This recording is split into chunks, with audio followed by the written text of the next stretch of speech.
Nous avons celle de Westminster qui est devenue pour nous maintenant une habitude, mais un autre donc de Strong que nous venons d'entendre dans la prière de notre frère. Et c'est aussi un exemple concret de la manière que la théologie, l'étude biblique, doit en tout cas imprégner notre manière d'adorer Dieu, notre manière de prier, notre manière de penser. C'est pour cela qu'il est nécessaire de comprendre comment Dieu travaille en nous. Ce sont des choses que peut-être on a vues, mais en tout cas, un des pires ennemis de notre foi, c'est l'oubli. En tout cas, c'est l'oubli. C'est pour ça que, avant donc de revenir sur ce sujet, et comme je disais, c'est que la théologie doit nous conduire à une vie transformée, à une vie pratique, à une vie métamorphosée. Mais c'est important de comprendre le mécanisme, la manière que Dieu transforme quelqu'un. Comment est-ce que Dieu fait-il pour changer quelqu'un? Nous avons donc un pécheur qui vit sa vie à fond, pêche donc, monte, triche, vole, etc., fait tout ce qu'il ne faut pas faire. Et nous savons que cette personne est vraiment le candidat vraiment merveilleux au salut, puisque celui qui se reconnaît un fervent pécheur est vraiment un merveilleux candidat au salut, puisque la fin du salut continue toujours. Aujourd'hui, Dieu veut sauver encore, mais il veut sauver des pécheurs. Alors quand Dieu veut transformer quelqu'un, Dieu veut sauver quelqu'un, il commence toujours par quoi? On va essayer de voir le mécanisme, le processus que Dieu utilise, rappeler ces choses parce que c'est très important. Moi, j'ai besoin de comprendre comment Dieu va me changer. J'ai besoin de comprendre comment il change le cœur de quelqu'un. J'ai besoin de comprendre aussi ce qui doit être changé. Mais on ne va pas faire l'étude par rapport à ça. Mais c'est important de comprendre parce que, puisque nous sommes en train d'étudier Dieu, pour arriver à avoir des implications pratiques, nous devons absolument comprendre le mécanisme, le processus de changement en nous.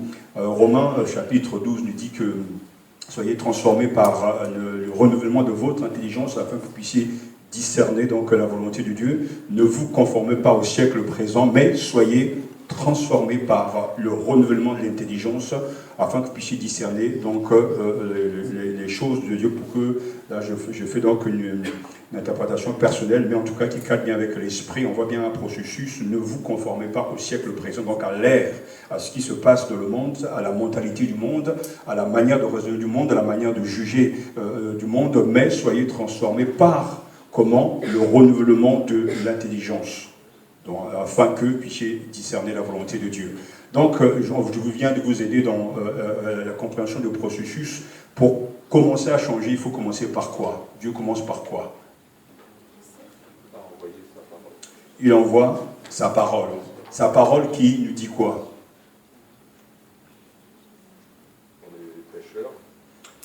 On peut ne pas avoir la parole, c'est être conscient qu'on est des pécheurs. Mais la parole a pour but, en tout cas, bien qu'il y a plusieurs objectifs à cette parole, mais la parole a quel but principal?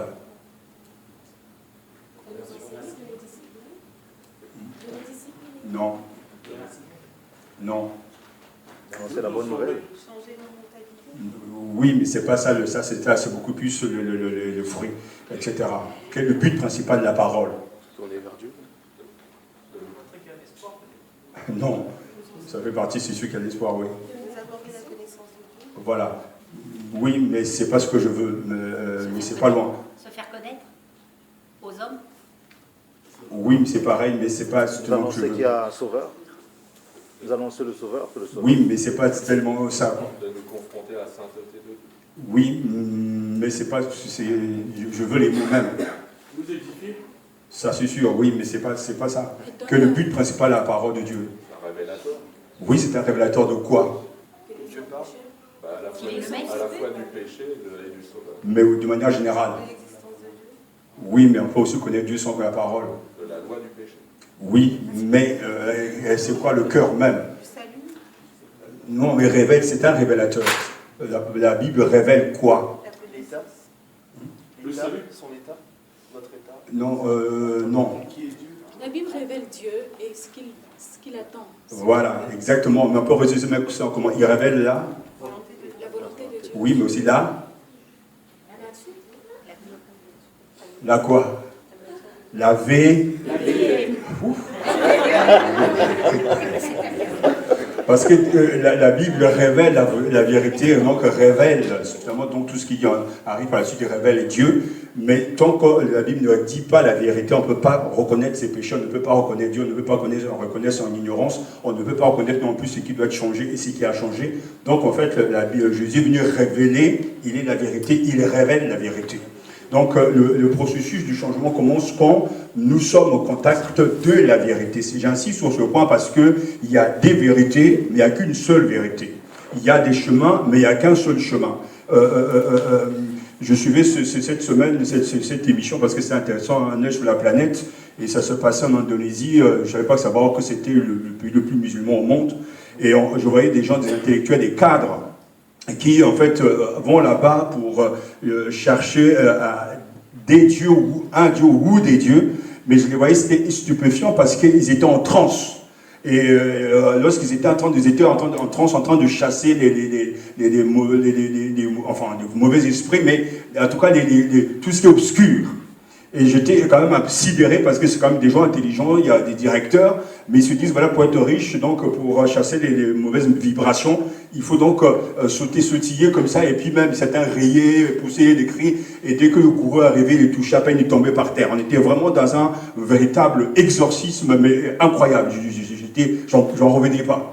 Mais au point même que c'était tellement grave, parce que je vous conseille de suivre cette émission, de revoir dans le replay justement cette émission, parce que il y avait une dame qui voulait régler ce problème de dette, et elle est partie donc voir un de ses guides, et ce guide disait que pour pouvoir donc éponger tes dettes, tu dois chercher un homme avec qui tu dois coucher pour que tu puisses faire sortir tout ce qui est mal en toi.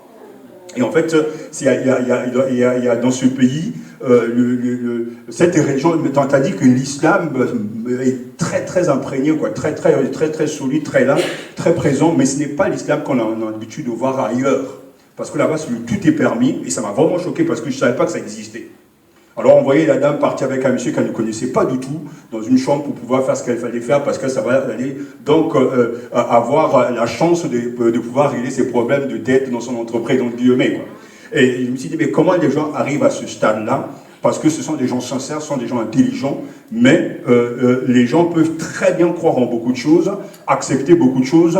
C'est pour ça que j'insiste sur le fait qu'on parle de la vérité, mais une vérité qui fait autorité, une seule vérité. Alors, quelqu'un dans la Bible a posé cette question à qui s'appelait comment? Ponce Pilate a posé la question à Jésus, mais qu'est-ce qu'est la vérité? Qu'est-ce qu'est la vérité? Et c'est pour ça que, d'ailleurs, c'est très étonnant, Jésus n'a même pas répondu à cette question. Dernière de dire, c'est moi, regarde-moi, c'est moi la vérité, mais il n'a rien dit. Bref, mais lui-même, auparavant, il avait annoncé que je suis la vérité. Il a affirmé, je suis la vérité. Donc, quand Dieu veut changer quelqu'un, il est important d'avoir la vraie Bible, la vraie connaissance, la vraie révélation, la vraie vérité.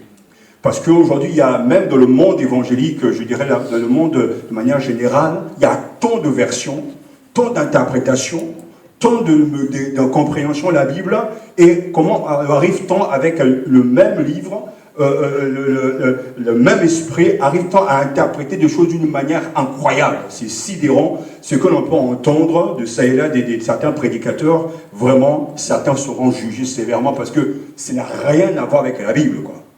Ça n'a rien à voir avec la Bible. Comme ce prédicateur qui va marier quelqu'un, va nous parler de je ne sais pas de qui, de quoi, de telle onction. Ça n'a rien à voir. Comment arrive-t-on lorsque quelqu'un est malade à lui donner telle portion des Écritures, tel verset, alors que ça n'a rien à voir avec la maladie? Ou bien comment arrive-t-on à interpréter tel passage alors que ça n'a rien à voir? Ça dit qu'aujourd'hui, on est beaucoup plus en danger, même à l'intérieur de mouvements évangéliques, pour ceux qui ne sont pas formés par Dieu, parce qu'on sort, on entend trop de choses bizarres. Et le seul étudiant qui est vraiment capable et qui a été formé convenablement pourra faire très attention, à l'exégèse, à l'interprétation des textes, parce que ça ne cadre pas avec la Bible. Aujourd'hui, j'ai donné déjà cet exemple, mais je me rappelle que quand je traduisais les livres de Yonggi-sho, ça a été vraiment un vrai problème pour moi, parce que pour moi, j'avais l'impression quelquefois que je devais me faire violence, et j'ai dû même corriger des textes, parce que c'était trop flagrant. Et c'est parce que cet homme est connu dans le monde entier, c'est parce que c'est un principe, je vous fais une parenthèse. Alors beaucoup de pasteurs, surtout en Afrique, jurent que par lui. sans Yonggi on est perdu, sans Yonggi en tout cas, il y a rien qui se passe. Donc, il est connu mondialement, et que si moi, en tant que pasteur théologien, je discute de sa théologie, les gens ne vont pas me croire, parce que j'ai pas, en tout cas, un million de membres derrière moi pour justifier, en tout cas, mon autorité, mais pour moi, c'est un critère qui n'est pas du tout, en tout cas, à tenir compte dans l'Église, parce que aujourd'hui, la mentalité du monde est rentrée dans l'Église, et on juge les choses de Dieu avec les mêmes règles que les gens du monde. C'est-à-dire que plus il y a du monde, plus on pense que le pasteur est consacré et que le mieux. Plus, par exemple, ça marche, que les gens tombent, les gens vont dire que l'Esprit de Dieu est là. Mais en réalité, les principes bibliques qui sont des normes pour tous les croyants, on les a oubliés. C'est que ça dit ce qu'on appelle, par exemple, la fidélité à l'Écriture, l'interprétation des textes selon le contexte. Ces choses, on les a oubliées parce que on a mis en avant l'expérience par rapport à l'autorité des Écritures. Ce qui va se passer, c'est quoi? Un homme, quelque part, va vivre une certaine expérience, va raconter son expérience en prenant quelques versets, ça et là, mais comme il s'est passé quelque chose, si par exemple c'est une guérison, la guérison a bien eu lieu, les gens vont croire ces choses, même si les textes bibliques sont totalement tordus, mal interprétés, mais comme l'expérience parle plus que le texte, automatiquement la personne est crédible. Et ça, on pourra le vérifier en tout, comme ce soit la démonologie, des gens qui ont été possédés, qui ont été délivrés. Tout de suite, dès qu'ils parlent de l'expérience, les gens écoutent et ils suivent. Et au lieu d'avoir l'esprit qu'avait aberré justement les forts béens, qui examinaient toutes choses et retenaient ce qui est bon, les gens prennent tout, parce qu'ils sont déjà dans un état de désespoir et qu'ils veulent quelque chose qui marche vite et bien. Donc, les qualités bibliques que Jésus donne, qui sont en tout cas des normes pour tous les croyants, comme par exemple Jérémie, la fidélité à l'appel. Parce que Dieu appelle Jérémie à échouer et aussi à réussir à échouer en prêchant à des gens qui ne vont pas écouter. Mais c'est Dieu qui l'appelle. Alors si Jérémie est là aujourd'hui, on dira cet homme a échoué. Mais pourtant, c'est l'appel de Dieu qui dit tu dois d'abord casser, détruire avant de s'aimer, planter, etc. C'est Dieu qui l'avait envoyé à faire ces choses-là. Mais ces principes qui sont des vrais principes, des vrais fruits comme la fidélité dans l'appel de Dieu. Quel que soit l'insuccès, quelle que soit l'impopularité, Dieu t'appelle à être missionnaire à tel endroit, même s'il n'y a que 2 personnes qui sont converties. Tu es en train de faire ce que Dieu veut de toi. Et ça, c'est ce que l'Église a perdu, parce qu'aujourd'hui, on ne raisonne plus avec quelles sont les normes bibliques pour juger. On va plutôt partir avec d'autres manières de raisonner. Ça ne veut pas dire qu'on ne doit pas espérer avoir plusieurs membres à gagner des âmes. Non, ce n'est pas ça. Mais c'est comprendre sa vocation et comprendre sa place dans le plan général de Dieu. Et c'est pour ça que il est important, j'insiste sur le fait de la vérité, et quand je traduisais le livre de Yonggi, j'étais très embêté parce que d'abord, on lui dit qu'il est docteur, j'aimerais savoir quel genre de doctorat, est-ce que honoris comme aux États-Unis on donne 2 fois, alors après, plus une longue carrière de doctorat, ou bien est-ce que c'est un vrai doctorat d'État, enfin bref, ça reste à voir, mais quoi que l'on soit, quand je lisais Céline, je relève par exemple ce qui parle de la dimension, il y avait un livre, parce que moi j'avais beaucoup plus traduit sur la guérison, etc. Mais il y avait des choses, je me dis, j'arrive pas à comprendre comment quelqu'un qui, en plus, on me disait qu'il est docteur en théologie, qui est entouré de plein d'autres théologiens autour de lui, arrive à sortir des choses aussi terre à terre, qui n'ont ni queue ni tête. Un étudiant de faculté de première année qui connaît le grec et l'hébreu va détruire ses argumentations parce que ça ne tient pas la route. Alors, les gens sont là, ils vont lire ces livres, ils vont se dire, voilà, parce que dans le témoignage de Yonggi Cho, il est dans son salon, il n'a pas encore de chaise, il n'a pas encore de table, il n'a pas encore de fauteuil, alors il pense son esprit, j'ai mon fauteuil, j'ai ma table, j'ai ceci, cela, et je marche sur ma vie, sur mes biens spirituels. Donc, du coup, il y a une visualisation des choses, et les choses arrivent parce que, sans doute, et ce que les gens oublient d'expliquer, cet homme a sans doute le don de la foi, et ce qui fait qu'il fait des choses incroyables grâce à ce don que Dieu lui a donné. Mais tous les croyants ne peuvent pas se retrouver en lui. Et ce qui se passe, c'est que maintenant les choses vont marcher parce que tout d'un coup il va visualiser la chose. C'est comme Georges Muller. Ce que Georges Muller avait fait puisqu'il avait le don de la foi, nourrir 5000 orphelins sans rien demander à personne, c'est le don de la foi. Mais ça, Georges Muller était théologien, donc il pouvait remettre les choses dans le contexte biblique pour dire, quand vous priez, persévérez dans la prière, cherchez d'avoir la volonté de Dieu, ayez un cœur pur. Au moins, on retrouve les normes bibliques dans ce qu'il dit, quand il partage son expérience. Donc, on ne va pas simplement vivre l'expérience de quelqu'un, mais on va trouver les normes bibliques pour ma propre expérience. Et ça, c'est un vrai problème. Donc, du coup, en traduisant ce livre, je voyais des choses totalement incroyables. Je dis, mais ça, c'est la pensée positive. Et en ce temps, il y avait le pasteur Sazman avec nous, qui était vraiment un des rares pasteurs théologiens donc, de l'Assemblée de Dieu, parce que maintenant, il y en a peut-être 2 ou 3 qui ont fait la théologie, parce que ça dit, c'est pas trop leur truc. Et nous-mêmes, on regardait les textes, on dit, mais c'est pas vrai, quoi. Et c'était devenu un sujet de discussion. Mais ça n'enlève pas le fait que cet homme, Dieu l'utilise. Ça n'enlève rien. Mais je parle du fait qu'on peut prendre la Bible mal interprétée et mal appliquée. Et que vous, quand vous entendez un sermon, parce que c'est souvent les pièges aujourd'hui, les gens sont très accros à ce qui se passe sur Internet, ils vont cliquer pour écouter n'importe quel pasteur, et des fois ils arrivent à l'église ici, ils entendent une autre prédication, ils disent, ouais, mais le pasteur, qu'est-ce qu'il dit? Moi j'ai entendu par exemple tel pasteur qui est à tel endroit, à Saint-Denis, il a 5000 membres, il dit ceci, donc mon pasteur qui a à peine 10 personnes, qu'est-ce qu'il peut dire? Mais le problème, ça ne se passe pas comme ça, c'est pas ça le raisonnement. Il y a des gens qui, eux, ils sont des docteurs vraiment loin de Dieu, et d'autres ne le sont pas. Il y a des gens qui feront à la part des choses, et ceux qui ne pourront pas faire à la part des choses. Tout le monde n'est pas Paul, tout le monde n'est pas Carson, tout le monde n'est pas John Stott. En fait, il y a des gens qui réfléchissent pour les autres. Mais le pire, c'est dans l'application. C'est pour ça que j'insiste sur ce point, parce que c'est pas parce que ça marche que c'est de Dieu. Ça, il faut bien le comprendre. Parce que, aussi bien si vous lisez l'Ancien Testament que le Nouveau Testament, quand Moïse se trouve face à Pharaon, Dieu lui dit, va faire tel miracle, il se pointe devant Pharaon, il jette son bâton, ça devient un serpent, et Pharaon rigole, il dit, mais tiens, Moïse, c'est que ça que tu me sors là? Mais mes magiciens sont capables de faire la même chose que toi. Et c'est pareil, donc c'est ce qui se passe. La seule différence, c'est que bon, le serpent de Moïse va avaler les autres serpents. Mais ça prouve qu'ils sont capables aussi de faire des choses extraordinaires. La vérité n'est pas simplement dans les têtes, dans l'événement. La vérité, c'est avant tout un principe biblique qu'on peut vérifier dans les Écritures, que tu sois blanc ou noir, jaune ou pas, ce que Dieu fait et qui est écrit, il le fera pour tous les croyants. Mais par contre, les expériences ne seront pas les mêmes.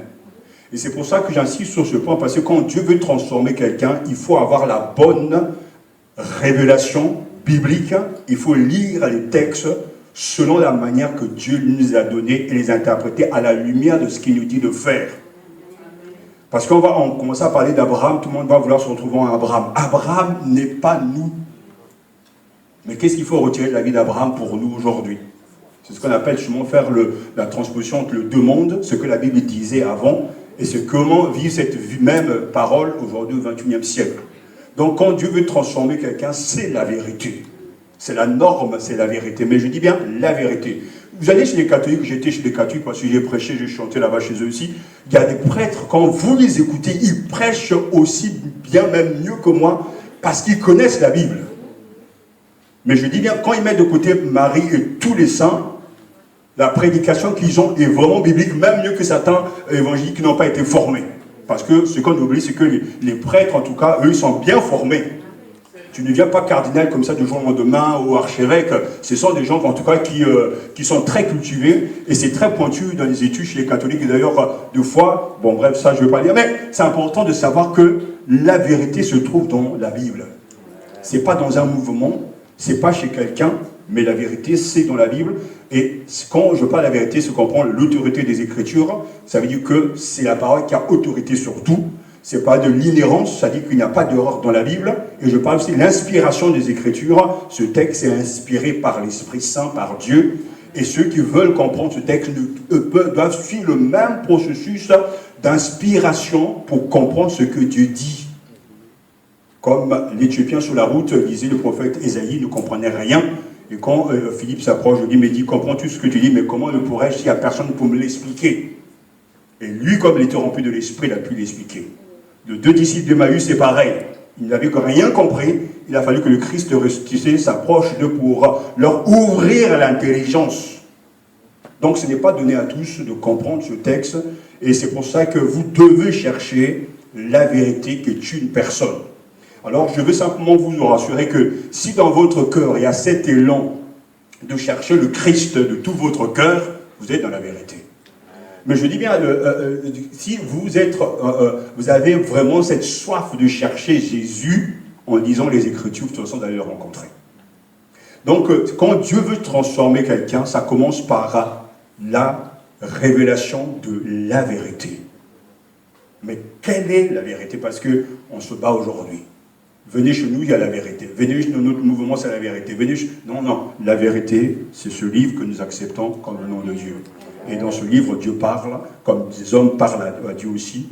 Ça reste la parole du Seigneur. Et c'est là où commence le processus. Parce que je sens que l'Esprit de Dieu me pousse à vous le dire. Quelqu'un qui va faire des expériences sans connaître la vérité est dans l'erreur. Il faut absolument que ça soit quelque chose qui soit fort dans votre esprit, quel que soit ce que je peux ressentir, quel que soit ce que je peux vivre, est-ce que ça découle de la vérité? Parce que le piège de ce que vous allez commencer à mettre l'expérience au-dessus de ce qui est écrit. Quand j'étais plus jeune à la fois, je me suis avoir lu ce livre parce qu'il faisait beaucoup de bruit. Ce pasteur qui avait passé 21 jours dans le jeûne et il a été visité par les anges. Et du coup, ça fait tout un bruit, ça fait le buzz parce que c'était vraiment incroyable. Et tout le monde voulait jeûner pour avoir la rencontre avec l'ange. Ça devient grave. Moi, je me souviens que moi-même, j'étais ému par ces choses. Tout le monde veut vivre des choses. Mais on oublie qu'il y a la vérité au-dessus de l'expérience. L'expérience là n'est pas mon expérience, etc. Mais quelque chose qui est commun à tous. Quand l'Esprit Saint est à l'heure, il y aura le pardon des péchés, il y aura la paix, il y aura la joie, il y aura l'amour de Christ. Et ça, ce sont des choses qu'on ne peut pas remplacer. Alors, même notre adoration, j'y pensais cette semaine, même encore ce matin, dit, mais notre adoration, si cette adoration n'est pas le produit de la révélation de ce qui est écrit, ça reste toujours une fausse adoration. Comme le culte, le chant. Tout doit provenir de ce qui est écrit et interprété selon l'esprit. Donc, quand Dieu veut changer quelqu'un, ça commence par la connaissance, la révélation de la vérité. Après la connaissance de la vérité, qu'est-ce qui vient? Puisque tout à l'heure dit que ça y est transformé par le renouvellement de l'intelligence. Qu'est-ce qui vient après, à votre avis? La vérité est là. Voilà, il y a un changement de manière de penser, mais cette manière de penser, je dirais, se regroupe dans quel mot? On parle ici du renouvellement de l'intelligence. L'intelligence englobe quoi? Le raisonnement, la réflexion, la mémorisation, etc. Donc celui qui reçoit la vérité réfléchit sur la vérité. C'est pour ça que, par exemple, quelqu'un qui vit, par exemple quelqu'un qui vole, en venant au contact de la vérité, où il va lire, par exemple, Exode 20, on lui dit « tu ne voleras pas », automatiquement, l'intelligence se retrouve jugée par rapport à la vérité. Il va dire « je reconnais que je suis un voleur », mais ce n'est pas parce que lui-même le dit, mais parce qu'il est convaincu de la vérité, par la vérité qu'il est en train d'entendre, il est en train de lire. Donc l'intelligence réagit par rapport à ce qui est révélé. Il va se reconnaître, soit dans le fait de se repentir, soit il va s'affirmer dans la foi, parce qu'il dit, mais tiens, puisque j'aime mon prochain, donc finalement je suis dans la vérité. Mais il ne peut pas y avoir de transformation si l'intelligence ne participe pas, n'adhère pas, ne mémorise pas ce qui est écrit. La première période, justement, les évangiles ont été écrits en quelle date à peu près? Par rapport à Jésus. Combien de temps ont été écrits les évangiles par rapport à Jésus? Grosso modo, une fourchette. Oh non. Non, après la mort de Jésus, les évangiles ont été... Le premier évangile, Marc, a été écrit après combien de temps après la mort de Jésus? Le premier évangile. 15, non, plus que ça. Entre 40 et 60 ans. Donc avant, il n'y avait que la prédication verbale, c'est-à-dire orale. Puisque Jésus n'a rien écrit. Mais il y a eu des témoins. Et 40 ans après sa mort, les écrivains sacrés sont en train d'écrire le témoignage concernant Jésus. Et le premier évangile, donc l'évangile de Marc, là tous les théologiens sont au moins d'accord, c'est entre 40, 45, voire 50 ans après la mort de Jésus. Ça veut dire que quand les gens sont en train de composer cet évangile, c'est l'esprit qui les guide. Parce qu'ils auront pu choisir beaucoup d'autres événements, mais ils ont décidé de choisir certains, en tout cas des événements de la vie de Jésus. Donc ils sont inspirés par Dieu. Mais le contexte dans lequel ils écrivent n'a rien à voir avec le contexte où Jésus vivait. C'est un contexte différent, parce que 40 ans après, il s'est passé bien des choses. Mais pourtant, ce qui est différent d'eux, c'est qu'ils sont, ils sont inspirés par le Seigneur. Et ce qui va faire que, quand on va lire les évangiles, nous on lit les évangiles aujourd'hui, mais on oublie que dans les évangiles, il y a le contexte de l'écrivain sacré et il y a le contexte de la vie de Jésus. Il s'est passé bien de choses. Mais c'est pour ça qu'on a besoin d'étudier les textes. Mais, heureusement pour nous, on a quelqu'un qui est tellement plus fort que nous, il s'appelle le Saint-Esprit. Donc lui, il est capable de nous guider en toutes choses. Et c'est pour ça, pourquoi je suis passé dans ce détail, parce que quand on parle d'intelligence, il s'agit de saisir ces faits-là. Pour les actualiser dans ma vie aujourd'hui, j'ai besoin de comprendre ce que voulait dire Jésus quand il dit « Je suis le chemin, la vérité, la vie ». Déjà, quand il s'adresse aux Juifs, il ne s'adresse pas à moi. Qu'est-ce qu'il était en train de leur dire? J'ai besoin de comprendre ce qu'est la sanctification. J'ai besoin de comprendre ce que ça veut dire être rempli de l'Esprit Saint. J'ai besoin de comprendre ce que les dons spirituels. Donc, le changement dans la vie du chrétien viendra toujours par un exercice intellectuel. D'où l'importance d'étudier. Jésus est un vrai juif comme tous les juifs. Qu'est-ce qu'il a fait pendant 30 ans? Il est resté à la maison à étudier. Il a été charpentier, on le sait, etc. Mais, dans nos mouvements dans les églises, souvent, l'intelligence, l'intellect a été souvent banni parce qu'on ne veut pas faire l'effort de réfléchir, de penser, et je pense que le pire encore, c'est qu'on ne mémorise même pas les textes. Et là, c'est plus grave encore. Parce que les témoins du temps de Jésus, qu'est-ce qu'ils avaient en fait que nous on a aujourd'hui? Mais la seule chose qu'ils avaient, eux, ils n'avaient pas de support écrit. La mémoire. Et on le voit dans la vie même de Marie, elle repassait ces choses. Donc elle méditait ces choses. C'était ses sujets de réflexion. Et en ce moment, on est en train de parler de Jésus comme notre Seigneur, mais quand on parle de Jésus comme notre Seigneur, il doit être aussi le Seigneur de nos pensées. Il doit dominer nos pensées. Marie repassait ces choses. Alors quand les auteurs sacrés vont écrire même les évangiles, ils disent, mais voilà, on va se mémoriser ce qu'on a entendu, ce qu'on a vu, ce que même les témoins ont pu vivre, et puis on va condenser ça dans un livre. Nous, on a aujourd'hui un support, et c'est pire encore au XXIe siècle, on a des ordinateurs, on a des clés USB, on a beaucoup de support quoi, pour écouter, des CD, des DVD, enfin, on a tout. Mais en fait, ce tout-là est en train de briser la mémoire. Parce que les gens ne font plus l'effort de lire. Tout est maintenant sur le smartphone, sur les portables. C'est pour ça que je n'aime pas ces outils, même si je pense qu'on doit vivre avec son ton. Je préfère avoir le papier, le livre, sentir le livre, et je préfère faire l'effort. Et j'y tiens. J'ouvre encore ma concordance à la maison, pourtant j'ai tout ça sur l'ordinateur. Mais j'ai besoin d'utiliser les deux. Parce qu'il y a des réflexes qu'on finit par perdre. Il y a 20 ans, on n'avait pas ce support, il n'y avait pas de logiciel chrétien. Qu'est-ce que l'on faisait? On recopiait les versets à la main, sur un papier. On avait des petits cartons pour apprendre par cœur quand on était, par exemple, avec les étudiants, avec le groupe de jeunes. On apprenait par cœur les choses. Mais tout ça, c'est en train de... malheureusement, de... Si je posais la question, quel est le verset du mois, les gens disent, oh, vous savez, pasteur, on a dormi depuis. Hein. Donc, du coup... mais on ne retient pas parce qu'il n'y a pas un effort intellectuel. Mais pourtant, c'est la manière que Dieu a toujours utilisée. Quand il va appeler Josué, médite ce texte nuit et jour, il y avait juste quelques écrits. Qu'est-ce que Jésus est en train de faire? Je vois Jésus, à 25 ans, il est là, en tant que bon juif, il va à la synagogue, il prend la Torah, il est en train d'apprendre les livres de Moïse, tout ça par cœur, parce que c'est du par cœur chez eux.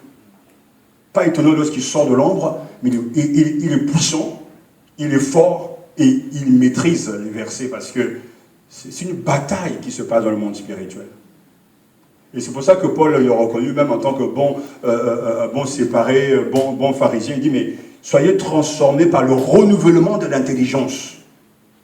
Tu ne peux pas penser différemment des gens du monde si tu ne rencontres pas les pensées de Dieu.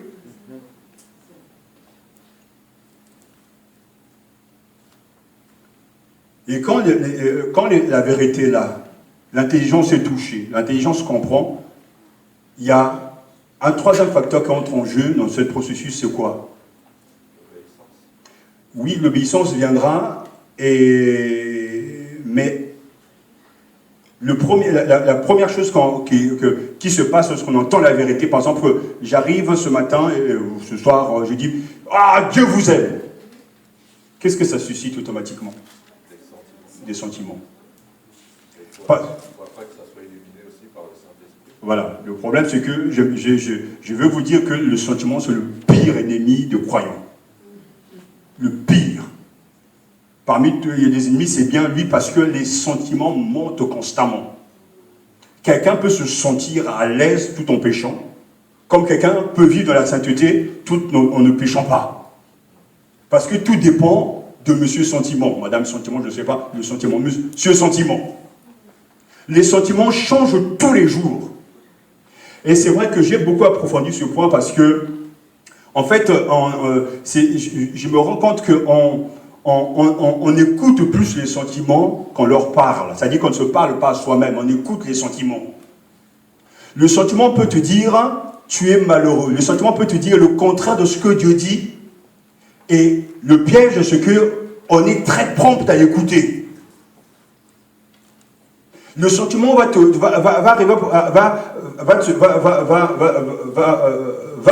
réveillé pour te dire, voilà, tu ne réussiras pas, tu ne passeras pas, tu ne feras pas ceci, et automatiquement, on l'écoute.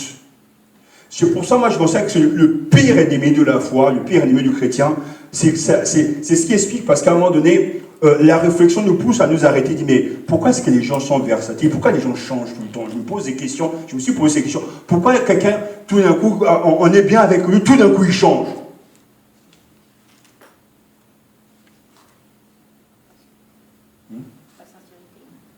La sincérité, c'est vrai aussi. Dieu seul sait ce qui se passe dans le cœur de l'être humain. Mais quand tu regardes bien, quelqu'un qui peut être normal, qui est bien avec toi, peut changer du jour au lendemain, parce que peut-être qu'il va entendre des choses sur toi. Et du coup, ses sentiments vont changer. Mais c'est qu'il faut comprendre, c'est pour ça que je vous ai montré le processus du salut, c'est que d'abord, il y a la vérité, il y a l'intellect, et puis il y a les sentiments. Ce que tu entends, tu ne peux pas le vérifier. Tu ne sais pas si c'est la vérité, mais pourtant, ça suscite toujours des sentiments et des réactions.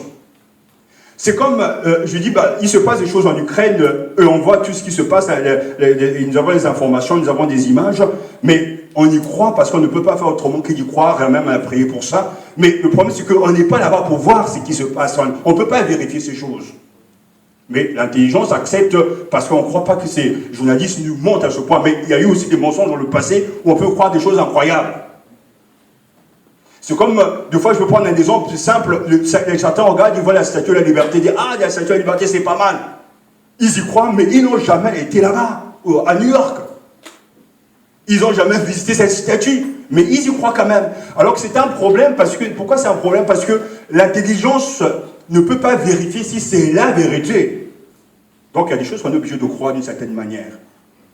Mais quand il s'agit de la vérité qui sauve, ça, on ne peut pas croire tout et n'importe quoi. Et les sentiments naissent et les sentiments varient. C'est pour ça que aujourd'hui je comprends l'attitude des gens, parce que je dis, mais pourquoi il a changé ce frère? Pourquoi il a changé cette soeur? C'est que le sentiment, monsieur sentiment, est passé par là. Et ça devient un vrai drame. Parce qu'on n'est plus conscient de nos sentiments, de nos envies, de nos désirs, que de la vérité qui est avant tout C'est un fait intellectuel. C'est la dernière fois que je vous parlais justement de racisme, où je vous parlais justement de ce intellectuel sénégalais qui parle de mécanisme de construction dans la tête des gens. Et si vous avez vu par exemple le film de Lincoln, tout ça, Abraham Lincoln, tout ça qui relate ces faits, comment il a libéré, briser cette malédiction, il y a des gens sincères, des blancs qui sont dans des églises baptistes, qui sont en train de prier Bible en main et jurer sur la Bible que le noir est inférieur au blanc. C'est dans la tête, hein. C'est des constructions. Comment se fait-il que leur intelligence ne soit pas éclairée par l'Esprit Saint pour leur dire, mais oh là, mais où est-ce que tu vas? C'est que quand les gens sont dans l'obscurité, dans les sentiments, on enfonce, on amplifie les sentiments, et c'est ce qui fait qu'aujourd'hui, quand quelqu'un vit avec les sentiments, vous pouvez être sûr et certain que demain, il ne sera pas avec vous, parce qu'il changera tout le temps, il y aura tous des sauts d'humeur. Et vous pouvez être sûr et certain, écrivez-le quelque part, vous avez affaire à des enfants. On va prendre des responsabilités. C'est non pas là que mon ami Michel, c'est parce qu'on parle même des fois de la salle, parce que je prends un exemple concret, on parlera de façon générale. Les gens veulent une salle, etc. On dit, mais quand on avait une salle à Évry, est-ce qu'elle était autant fidèle que maintenant? On va même avoir une salle, c'est pas ça qui va changer les gens. Parce que les gens ne connaissent pas le mot responsabilité. Les gens ne sont pas responsables. Ils seront les premiers à vous pousser, à dire, oh, il faut y aller, il faut y aller, il faut y aller. Les sentiments sont là, ouais, alléluia, allons-y. Mais ils ne savent pas ce que ça veut dire être responsable. Et vous allez partir pensant qu'ils sont avec vous, mais à un moment donné où ça va commencer à chauffer parce qu'il faut sortir de l'argent, dire, ah, mon frère, ça n'a que deux fois, il faut plutôt... souvent les gens, ils se prennent la fuite. Pourquoi? Parce que ce sont les sentiments qui les ont agités. Ils sont sincères quand ils sont dans les sentiments, mais ils ne sont pas dans les faits bibliques. Ils n'ont pas analysé. Et les gens qui changent tout le temps d'humeur, ce sont des bébés spirituels. Je suis sûr qu'à un moment donné, vous pouvez les supporter, à un moment donné, vous allez lâcher, vous allez craquer. Parce que dans le désert, Moïse a craqué. Il changeait tout le temps d'humeur. Tout le temps, tout le temps, tout le temps. Même à 40 ans, 50 ans, il n'avait pas changé. C'est pourquoi c'est important ce que je dis, parce que lorsque vous venez, par exemple, écouter la prédication, vous ressentez des choses. Mais je me méfie de ce que vous ressentez, c'est ce que vous comprenez, qui m'apporte. Parce qu'en repartant, vous allez mémoriser, réfléchir sur ces choses, et c'est ça qui va susciter des vrais sentiments qui proviennent de la parole de Dieu. Et en lisant, on se rend compte.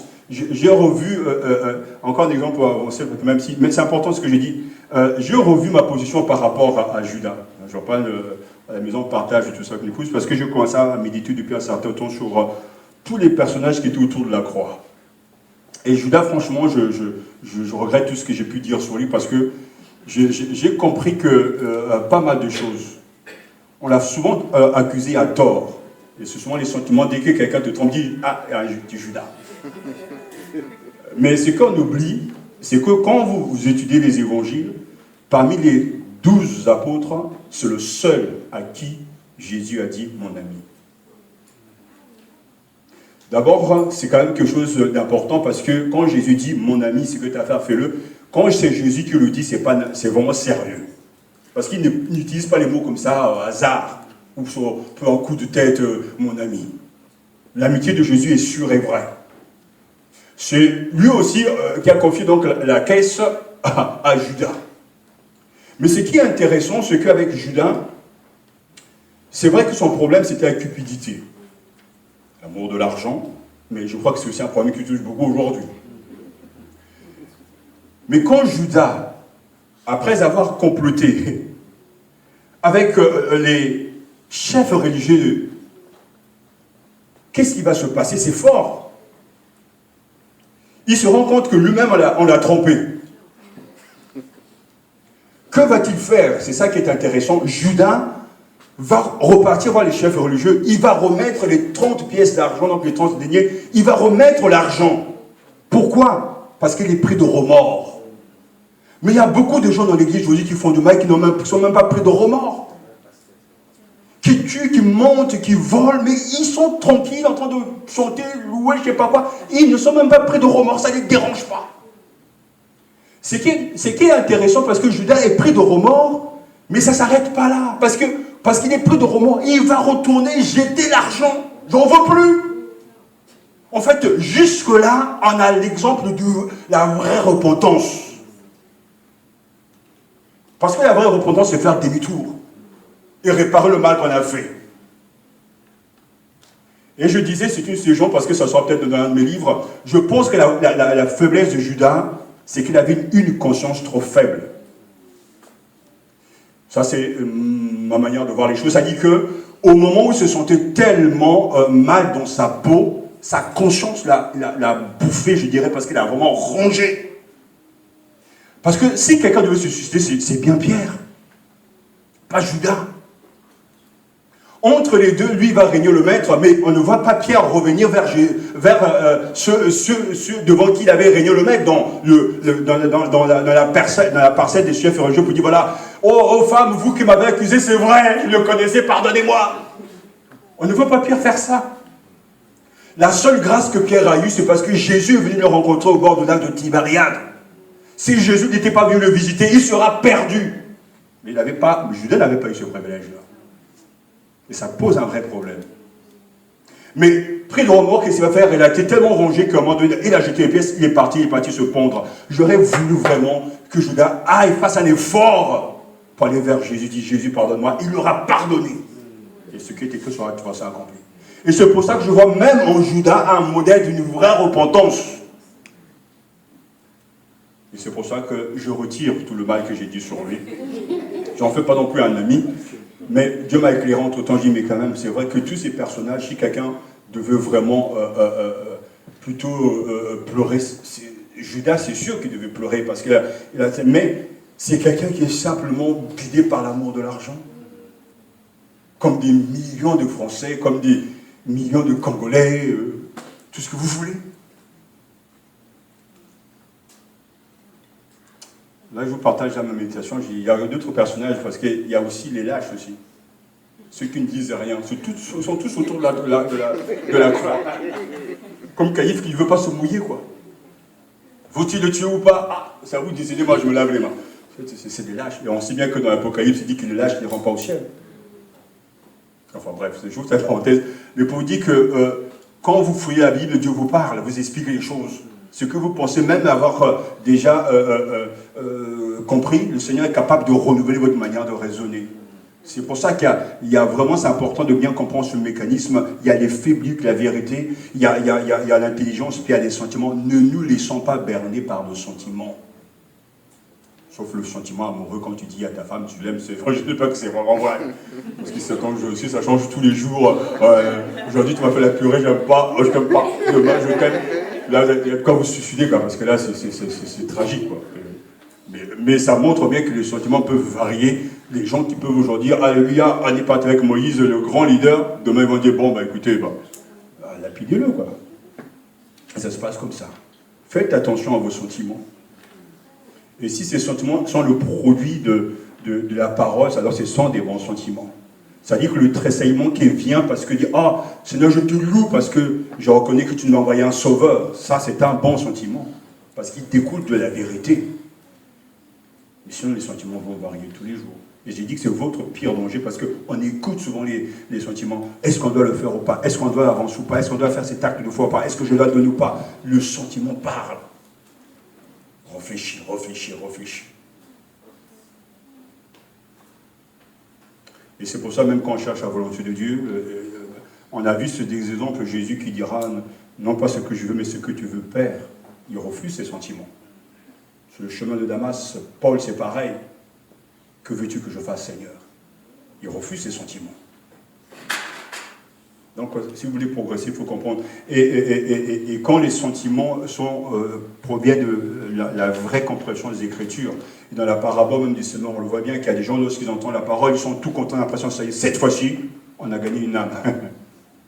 Mais quand les épreuves arrivent, le soleil commence à arriver, tout d'un coup, il n'y a plus rien. Parce que ce sont les gens d'un moment. Parce qu'ils ont oublié de faire que s'il y a la vérité, il y a l'intelligence, il y a bien sûr les sentiments, mais il y a la volonté. Je décide. Je veux faire. Je vais accomplir. Je vais exercer ma volonté. Je veux faire en sorte que le culte de dimanche soit béni. Donc je veux refuser mes sentiments contraires. Je veux refuser l'appel de mon corps qui me dit je serai fatigué. Je veux refuser les pensées qui vont venir me dire tu n'es pas à la hauteur. Je veux me tenir sur la vérité qui me dit si j'ai péché, Seigneur, je demande pardon, ton sang me purifie. Je me tiens sur la vérité que les vrais circoncis, c'est nous qui rendons le culte à Dieu par l'Esprit Saint, selon Philippiens 3.3. Alors Seigneur, je veux le faire sous l'impulsion du Saint-Esprit. Parce que c'est une question de volonté. En ce moment, je mange bien à la maison, et donc j'ai pris quelques fois. Mais la dernière fois que je suis rentré à la maison, je vais partager ça parce que c'est important. Et c'était un samedi, et je suis arrivé, et mon épouse m'attendait toujours comme d'habitude. Et puis, cette fois-ci, j'étais content. Parce que j'avais réussi à faire 36 km. Donc, vous savez que je vise le marathon de New York, donc c'est 42 km. Moins de 3 heures, 3h05, c'est pas mal. Donc, je pourrais battre même Marie-Josée Pérec. Parce que quand elle avait dépassé plus de 4 heures, etc. C'était pas mal. Donc, j'étais content. Et ce jour-là, j'étais vraiment en forme. Hein. J'aurais pu prolonger un peu plus, mais bon, je vais doucement, palier par palier, etc. Et puis après, il faut travailler sa masse musculaire, perdre un peu de poids. Enfin bref, c'est tout un trajet. Mais jamais j'aurais réussi à faire ces 36 km en un jour. C'est une question de volonté qui a pris du temps, des années. C'est ce que je vous explique. C'est-à-dire qu'on n'arrive pas à faire les choses comme ça du jour au lendemain. En ce moment, c'est des Jeux Olympiques même à Sochi, etc. Mais les gens disent, il y a une cause qui dure 2 minutes, les gens disent, ah, c'est bien. Mais ce sont des mois, des années de travail. C'est ça que les gens ne comprennent pas. Ça ne tombe pas du ciel comme ça, comme des gens disent, moi j'ai le don de courir. Bolt même, il travaille, mais vous avez vu le reportage de Bolt, mais il travaille, il transpire. Il crachait même des fois du sang, mais des fois il a envie d'arrêter. Mais qu'est-ce qui pousse les gens? Parce qu'ils ont un rêve, parce qu'ils ont la volonté de faire. Et c'est ça qu'il nous faut. J'ai décidé de faire ce marathon parce que, non pas pourquoi, parce que de toute façon je ne vais pas gagner, ça c'est sûr. Si jamais j'ai gagné, sachez que Dieu a aveuglé tout le monde. Parce qu'avec les Nigériens et les Kenyans plutôt là, c'est sûr et ça. Le temps que tu commences, on déjà arrivé, ils sont tellement forts. Mais c'est simplement, c'est un désir personnel, de fois, j'ai envie de faire quelque chose parce que ça me tient à cœur. Mais c'est ça qui vous motive. Ça te motive. Mais à un moment donné, parce qu'à force de faire les choses, vous remarquez des choses. Il y a un des parcours dans lequel où je vais, je rencontre, on se connaît, mais étant donné pratiquement des copains. On se salue, tout le monde s'arrête, de fois on se donne quelques conseils. On est des copains. Mais il y a des gens, ce sont des gens, dès que l'été arrive, on les voit venir. C'est plein. Le circuit est vraiment... Il y a beaucoup de gens parce qu'ils viennent pour perdre un peu de kilos, rien que pour l'été. Après, on ne le voit plus. Mais en hiver, c'est toujours les mêmes. Quand il pleut, c'est toujours les mêmes. Parce que quand on veut gagner, mais la volonté se lève, décide de faire. Je ne lâche rien. Et comment Dieu transforme quelqu'un? Mais c'est quelqu'un qui a la volonté de ne pas céder. On voit ça dans la vie même de l'apôtre Paul, quelles que soient les tribulations, quelles que soient les embûches, il a décidé de garder la vision. Et ça, c'est des vrais hommes, des vraies femmes qui ont du caractère. C'est une grâce que d'avoir cette volonté qui décide, qui ne cède pas. Tout le monde peut t'abandonner, sauf moi. Tout le monde peut partir, mais je resterai là. C'est une question de volonté. Tout le monde ne va pas te louer, mais moi, je vais te louer. Les gens ne veulent pas aller disponibles, mais moi, je veux le faire. Ça, c'est la volonté. Et ça, Dieu ne le fera pas pour vous ni pour moi. Il faut le faire.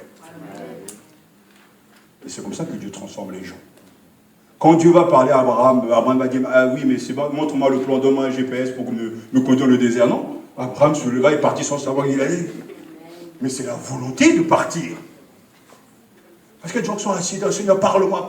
Mais il faut avoir la volonté de faire les choses.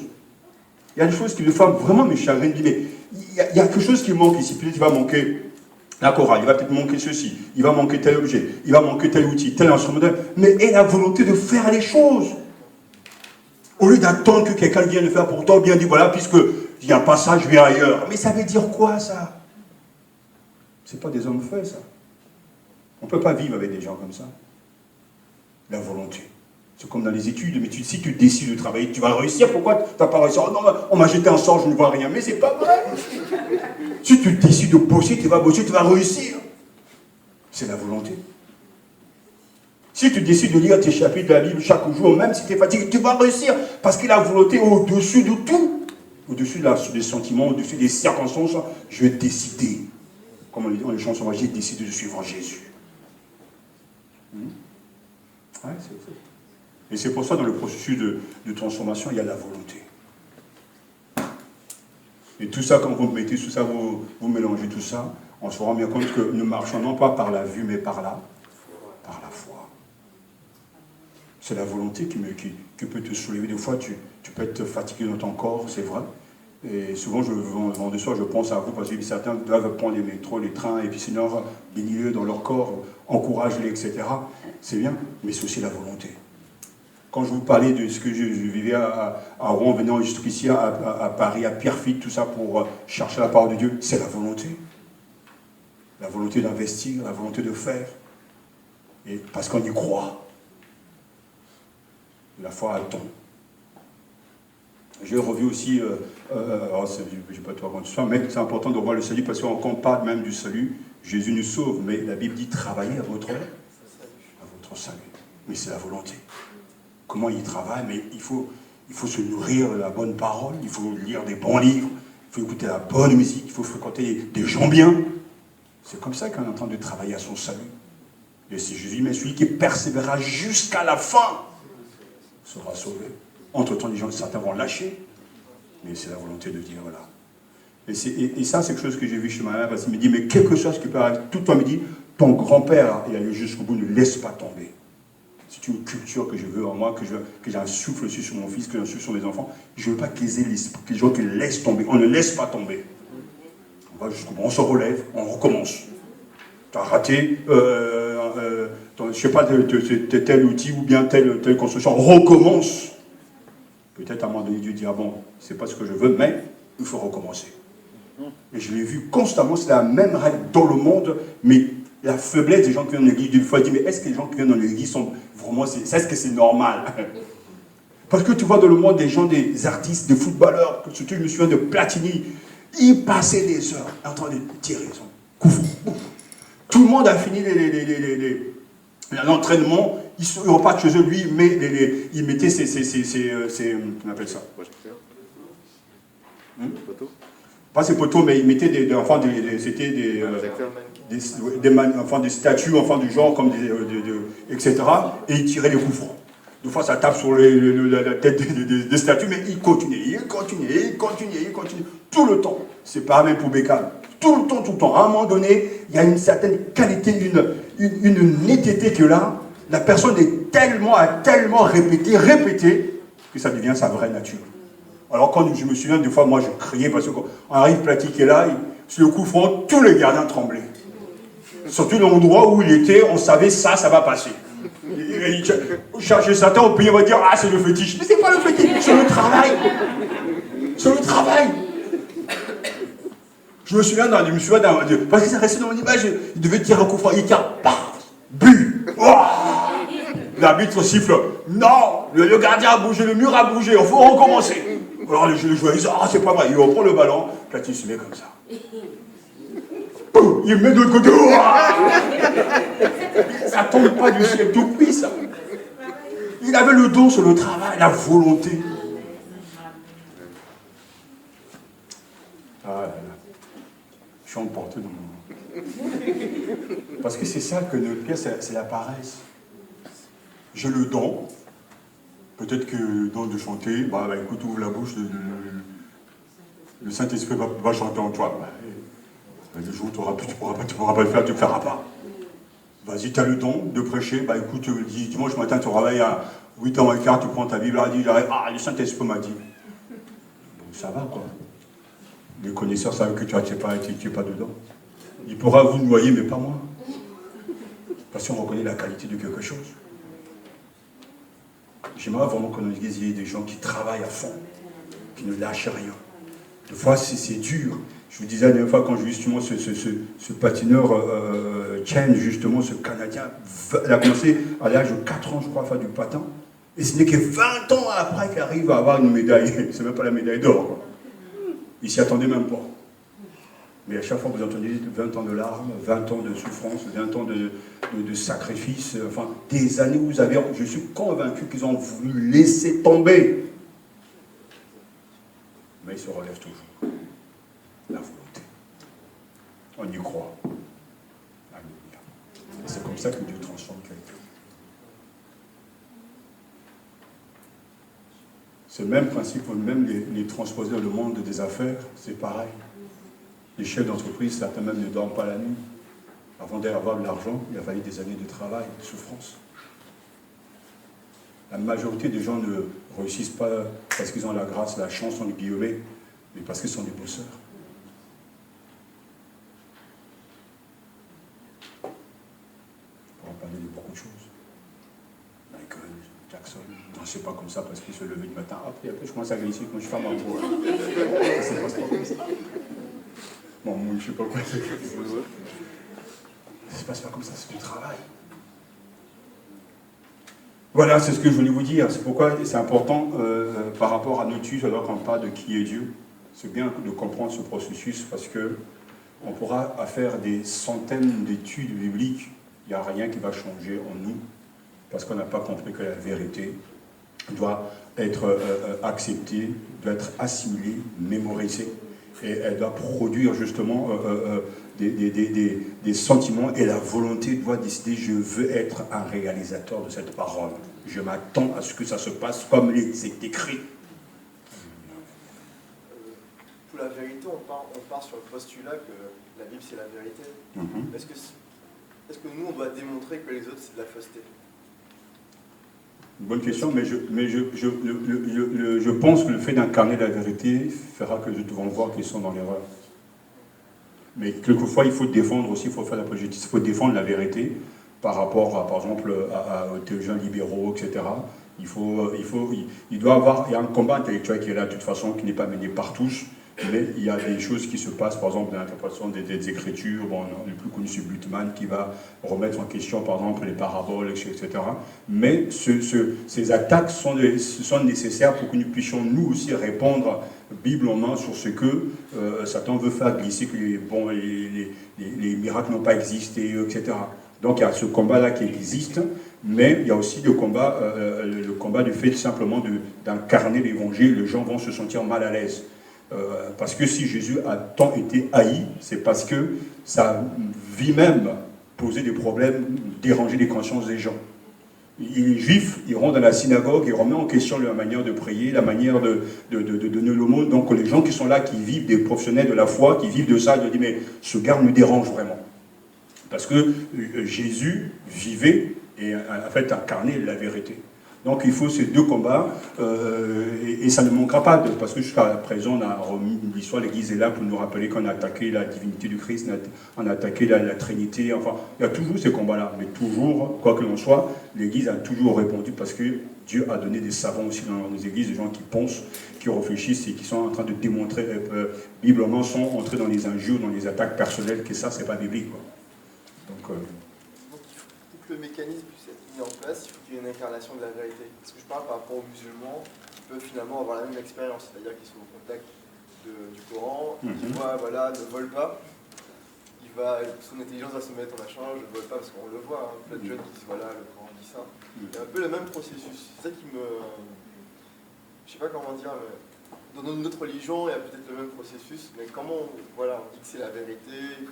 Comment je vais convaincre un hindou, voilà, ça c'est la vérité, je vais convaincre... Parce qu'il y a l'élément que nous avons qui s'appelle l'autorité des Écritures. Nous, on ne va pas prouver la Bible. Mais la Bible est déjà imprégnée de cette autorité qui vient de Dieu. Notre rôle, c'est de servir le texte.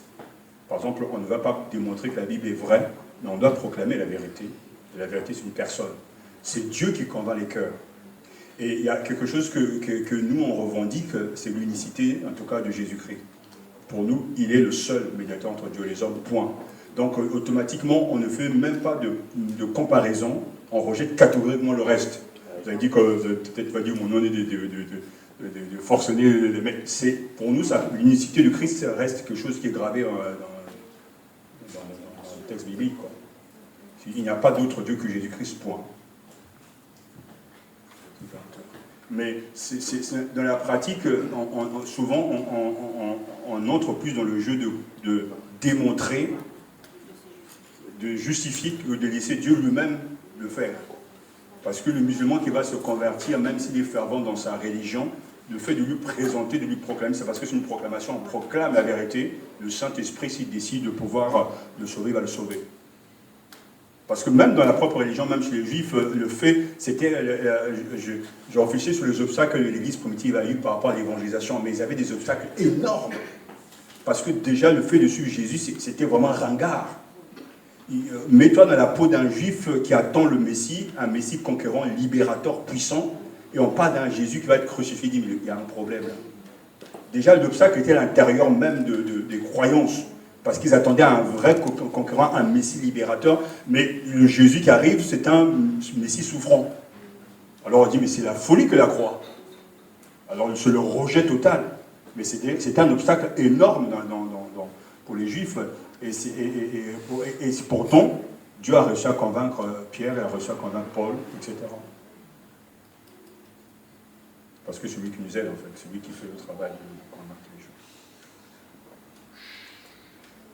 On va au moins avancer un peu dans le diapo. Donc, à la question qui est Dieu, si on voit la réponse, la définition de son Dieu est un l'esprit parfait. Voilà. Petit trou de mémoire.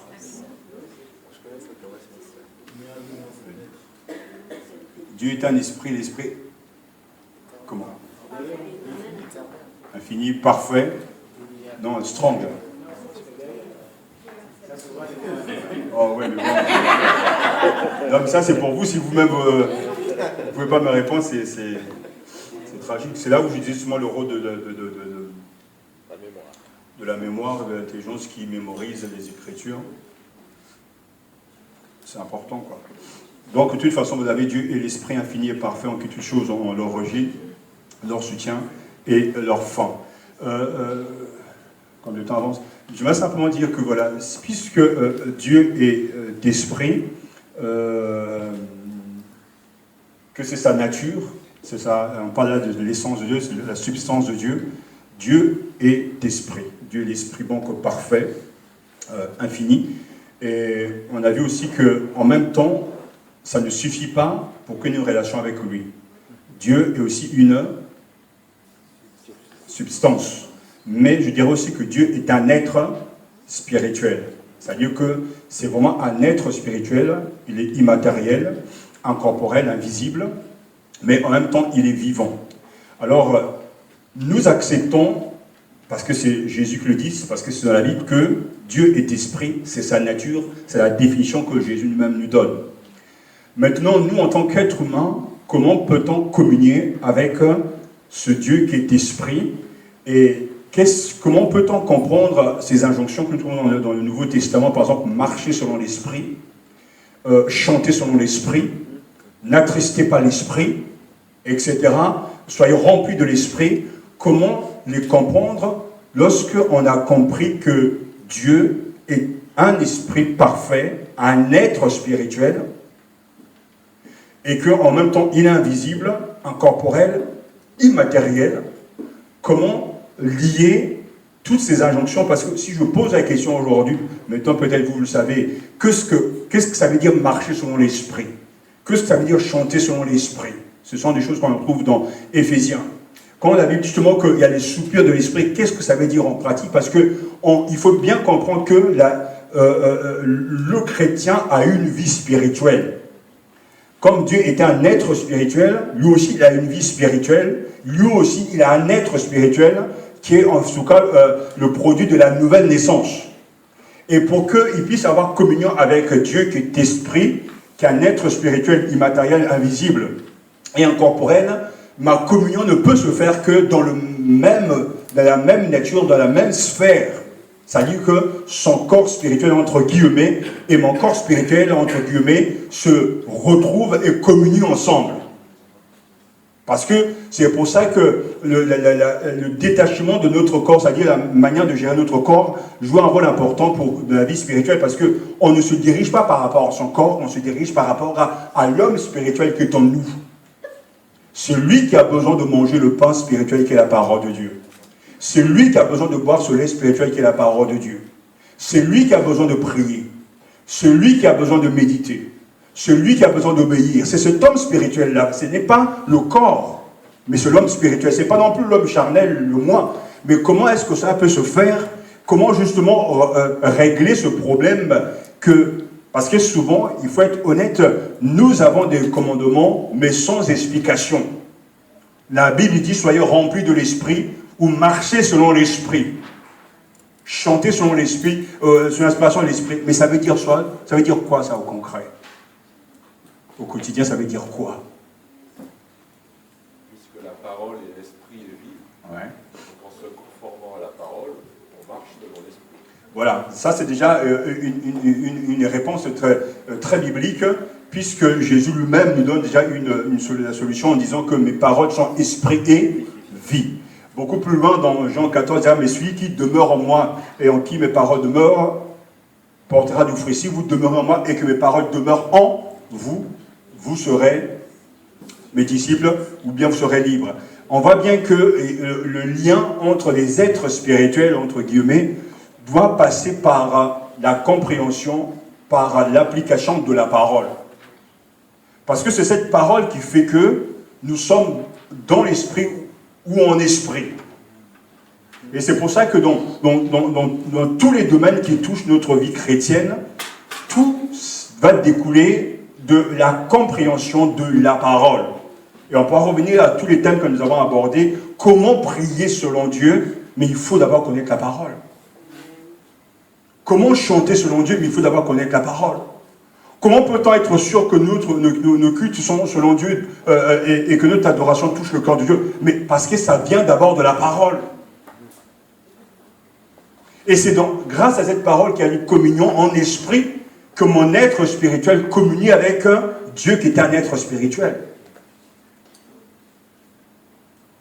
Et ce qui va se passer, cette communion qui est en esprit, qui reste un mystère, va engendrer des sentiments, va engendrer des désirs, va engendrer beaucoup de choses. Mais c'est avant tout quelque chose qui se passe dans mon esprit, dans le secret, puisque quand je lis la Bible, je ne suis pas en train de m'informer ou bien d'apprendre quelque chose, je suis en train de nourrir mon être spirituel.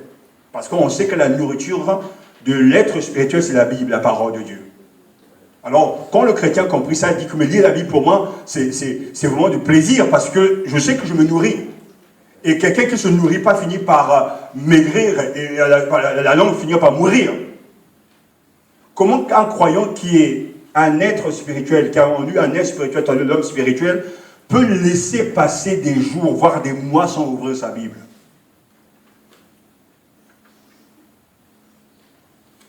Vous êtes avec moi là?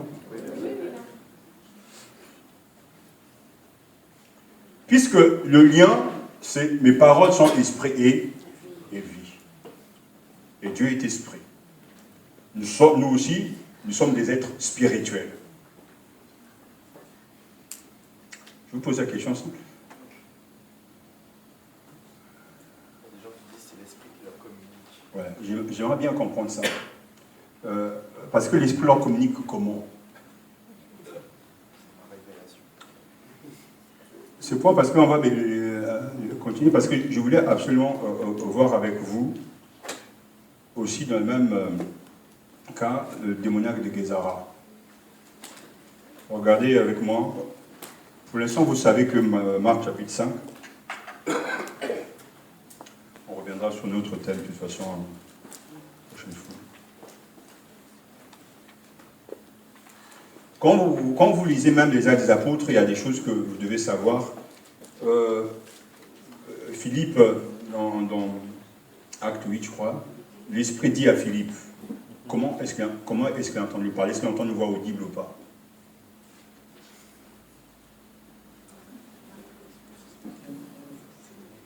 Première question. Deuxièmement, dans Marc chapitre 5, Jésus va guérir un démoniaque.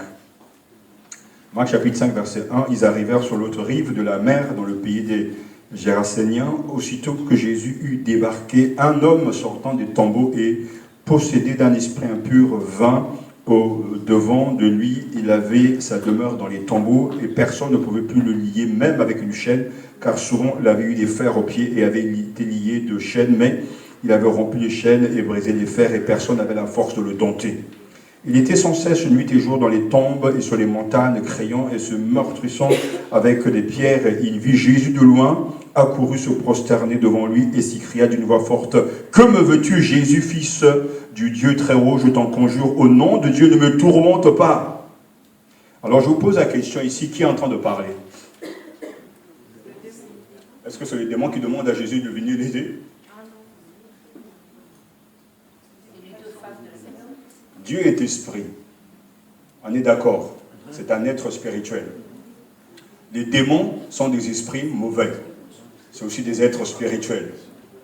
Vous et moi, nous sommes des hommes avec, lorsqu'on a été régénérés par le Saint-Esprit, avec un homme spirituel aussi, un être spirituel qui est en nous.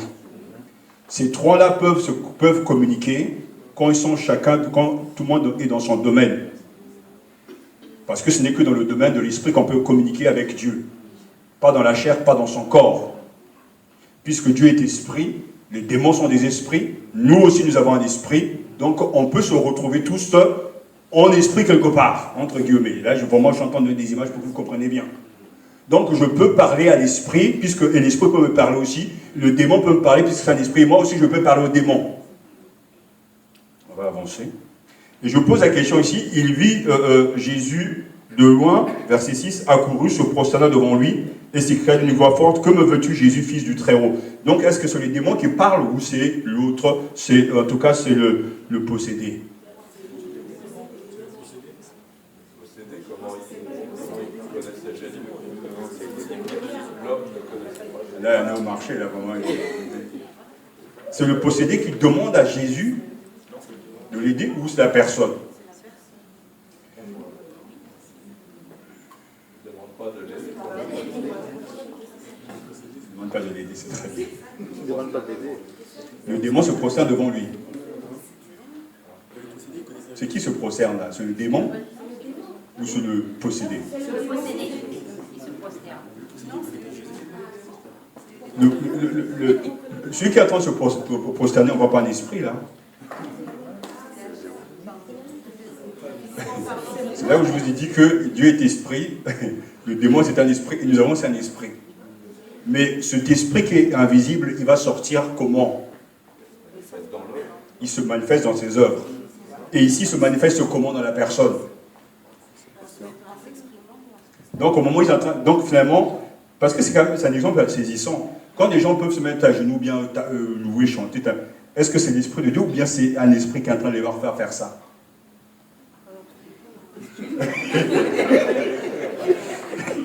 Mais c'est ce qu'on voit ici, non pas là? Vous êtes d'accord avec moi? Là, c'est pas l'esprit de Dieu. Ah, ça, c'est sûr que c'est pas. Voilà. Toi et moi, on le sait. Mais, la personne fait des choses selon sa volonté, ou bien c'est une volonté supérieure qui est en train de le pousser à faire ça. Ce monsieur-là, le possédé, bon, c'est pas dit, mais je ne suis pas sûr qu'il connaissait Jésus. Qu'il avait déjà rencontré Jésus avant, il savait qui il était, et je ne pense pas qu'il y avait cette connaissance humaine. Je suis d'accord avec toi. Mais par contre, on va avancer parce que vous allez comprendre pourquoi. Et s'écria, verset 7, s'écria d'une voix forte, « Que me veux-tu, Jésus, fils du Dieu très haut? Je t'en conjure, au nom de Dieu, ne me tourmente pas. » C'est quand même fort ce qu'il dit là. Car Jésus lui disait, « Sors de cet homme, esprit impur. » Jésus lui parle. Mais Jésus parle à qui? Le démon. Mais les gens qui sont là, ils sont en train de voir qui? Un homme possédé. Mais on a déjà un éclairci là, l'invisible sort et devient visible pour nous. Parce que quand les gens disent je plane, je chante en esprit, ça ne veut rien dire. C'est vraiment, c'est du délire. Le spirituel s'incarne dans nos gestes. dans nos réflexions, dans nos bavardages. Il faut absolument comprendre ce principe-là. L'esprit parle au travers de moi pendant que je vous parle de la Bible. Ce n'est pas un esprit ou bien mon esprit, parce qu'en lisant ce texte, c'est l'esprit qui est en train de parler. Le spirituel se trouve dans ce que je suis en train de dire, de ce qu'on est en train de lire. Parce que ce qui est invisible devient visible. Mais pour ce démoniaque, c'est parce que Jésus est en train de lui dire de quitter ce corps. Donc il ne s'adresse pas à la chair, au corps, mais il s'adresse à ce qui l'anime, ce qui est invisible. Et le démon comprend cette parole parce que Jésus est rempli de l'esprit et qu'il marche dans l'esprit. Donc il peut s'adresser à ce démon-là en esprit et eux ils se comprennent. C'est pour ça que quand les gens disent non, je chasse, mais tu chasses, c'est qui, de quoi? C'est comme si des fois, je me souviens d'un cas parce que la personne se plaignait, mais on faisait une imposition de main, la personne me disait, au nom de Jésus, sors. La personne a pris la tête en train de vouloir l'écraser, comme si dans le corps on va arracher un esprit. Ça ne sert à rien, tout ça fait du mal à quelqu'un, c'est d'avoir des bleus, ça ne sert à rien. L'autorité de Jésus se manifeste dans le monde spirituel. Parce qu'en esprit, il existe, lui, Jésus, il a un corps spirituel, c'est un être spirituel aussi, même s'il est conscient, même si nous sommes conscients, nous savons pas conscients qu'il a un corps charnel, mais ce n'est pas avec ça qu'il joue. Ça, il a dépassé, c'est-à-dire la maîtrise de son corps. Il s'adresse à l'esprit qui l'anime. Quand, par exemple, je vous dis que, frères et sœurs, ce matin, dimanche matin, confessons la Seigneurie du Christ. Mais il faut que vous soyez en esprit pour que les choses se passent. Dans vos corps, il n'y a rien d'intéressant. Ça ne m'intéresse pas, ça ne vous intéresse pas non plus. Parce que charnellement, ça ne sert à rien. Mais quand quelqu'un a compris que Jésus est le Seigneur à l'autorité suprême, et que cette confession est faite par la foi et dans l'esprit, il se passe quelque chose dans ce monde spirituel. Parce que c'est dans le monde spirituel que ça est en train de se passer. Après, quand le monde spirituel, lorsqu'on a vaincu spirituellement, il y a des manifestations dans le monde visible. Tout d'un coup, les cœurs sont libérés. Tout d'un coup, les gens commencent à vraiment entrer dedans. Parce qu'on a fait un espace, on a ouvert l'espace. C'est pour ça que je prie tout le Seigneur, ouvre un espace de vie. Parce qu'il y a des choses, des fois, Dieu veut faire, mais il y a des blocages. Parce que les gens ne sont pas conscients du monde spirituel. Ils sont conscients de leurs maladies, conscients de leurs problèmes. Ils viennent chargés, complètement courbés. Ils ne croient pas qu'il y a un monde au-dessus d'eux. Alors comme il y a des gens, et comprenez-moi bien, ça c'est très important, il y a des êtres spirituels qui sont là pour tout bloquer. Parce que c'est quand même étonnant que dans le livre de Daniel, Daniel est en train de prier, et l'ange de Satan vient arrêter, entre guillemets, sa prière. Il a fallu 21 jours de jeûne pour que la réponse arrive. Et le pasteur Macron avait bien expliqué ça, c'est-à-dire que la réponse était déjà là. Dans le monde spirituel, il fallait dégager la place pour que l'ange passe. Parce qu'il y a des êtres spirituels qui sont en train de se barrer, parce qu'ils savent, je suis convaincu, moi, aujourd'hui, qu'avant que je vienne au monde, Satan savait que j'allais le déranger. Je le savais. Parce que les problèmes que j'ai eu, c'était lié, parce que le monde spirituel, il sait ce qui se passe. Nous, on n'est pas conscients de ce monde. Il savait que Moïse était un libérateur. Il savait que Jésus était un libérateur. Donc, automatiquement, il bombarde. Il fera tout pour que la chair soit tuée. Mais comme ça fait partie du projet de Jésus, tu naîtras quand même. Mais ça, les gens n'arrivent pas à comprendre ça. Alors, on est tellement conscient de nos corps, de nos fatigues, de nos problèmes. On dit, voilà, on va chanter, les gens vont chanter. Et ça, je le discerne dans mon esprit aujourd'hui, je le sais. Quelqu'un va chanter, même prier, louer, tout ce qu'il veut. Je sais que si ça sort de là, ou c'est son esprit. Parce qu'il y a quelque chose qui se passe dans le monde spirituel qui touche mon esprit. Mon esprit touche ceux qui sont en esprit avec moi. Il y a un autre frère nous a donné un CD d'un artiste, je crois que c'est un Ghanéen, je crois. Un Ghanéen. C'est un meneur de louange, un leader de louange. Il a en tout cas un moment de louange, un cœur, mais dès qu'il commence à chanter ce chœurs, dès la première note, il y a comme une fraîche onction qui tombe sur moi. Parce que mon esprit capte l'onction qui est là. Pourtant, je ne dis pas ce concert, je ne comprends même pas les paroles. Mais il y a un mariage dans mon esprit. Et il m'arrive même de verser des larmes. Parce que l'onction qui est là, il restera toujours là et touchera mon être spirituel. Je veux vous imaginer ça. Tu es dans le monde spirituel, tu as un corps. Je vois un enfant, un bébé spirituel, je dis, tiens, pour que ce bébé soit en bonne santé, je vais lui donner la nourriture. Je lui donne un petit pain spirituel qui est la Bible, la parole de Dieu. L'enfant va manger. Qu'est-ce qui va se passer? Il va digérer la parole, il va grandir. Il va grandir. À un moment donné, qu'est-ce qui va se passer? Il va commencer à utiliser tout son corps. Quelqu'un va l'attaquer, il va donner des coups. L'épée de l'esprit. On appelle ça l'épée de l'esprit. C'est pas dans le corps qu'on tape des gens. Mais parce que c'est dans le monde spirituel, comme son être spirituel, il est tellement fort, dès que Satan vient donner des coups, lui, il donne. Il prend le bouclier de la foi, il donne des coups, etc. Parce qu'il est devenu un homme spirituel en Christ. Et là, il peut tenir. Mais quand on a des bébés, des gens, dès qu'ils vont vouloir avancer, ça ne veut pas dire que Dieu ne protège pas ses enfants. Mais comme Satan aussi a ses démons qui sont dans le monde spirituel, il dit voilà, ce petit-là, boum, hop, il n'a rien, il est faible, on l'envoie balader là-bas. L'homme spirituel est tellement faible qu'à chaque fois, il cède et tombe. Tout le temps, on le roule de coups. Mais lève-toi, prie, chante. Oh, j'arrive pas. Je suis trop fatigué, je suis malade, je ne pourrai pas venir. Excusez-moi. Mais ça, tout le monde le sait, le problème n'est pas là. Ce que son homme spirituel n'a jamais pris le dessus de marcher sur la vérité biblique en Christ. Je suis fort en Christ, celui qui demeure en moi est plus fort que ce que de moi. Ça dit qu'il ne vit pas selon ses vérités. Et à chaque fois qu'il vient au culte, il rate le culte. À chaque fois que Satan attaque, il ne va pas arriver. Et même dans beaucoup de domaines, il va dire, mais je cherche la volonté de Dieu, mais il ne pourra jamais te dire que c'est Dieu qui lui a vraiment parlé, parce qu'il ne peut pas te certifier que dans le monde spirituel, c'est vraiment Dieu qui lui a parlé. C'est terrible. Ce que je vous dis, c'est du concret. Alors, il va arriver quoi, des moments, des périodes? Quelle est la place des visions, des songes? Quand tu vas dormir, tu vas voir venir les attaques. Parce que tu dors, Dieu te fait entrer dans le monde spirituel que tu ne peux pas maîtriser. Et tu te rends compte qu'il y a des forces qui sont là. Je vais prier, Seigneur, pourquoi est-ce qu'on a du mal en France avec ceci? Dieu t'ouvre les yeux, te donne peut-être un songe, une vision. Tu vois la nuée d'obstacles, des pierres pas possibles, Seigneur. Mais alors, comment on va faire? Voilà, prie selon l'esprit.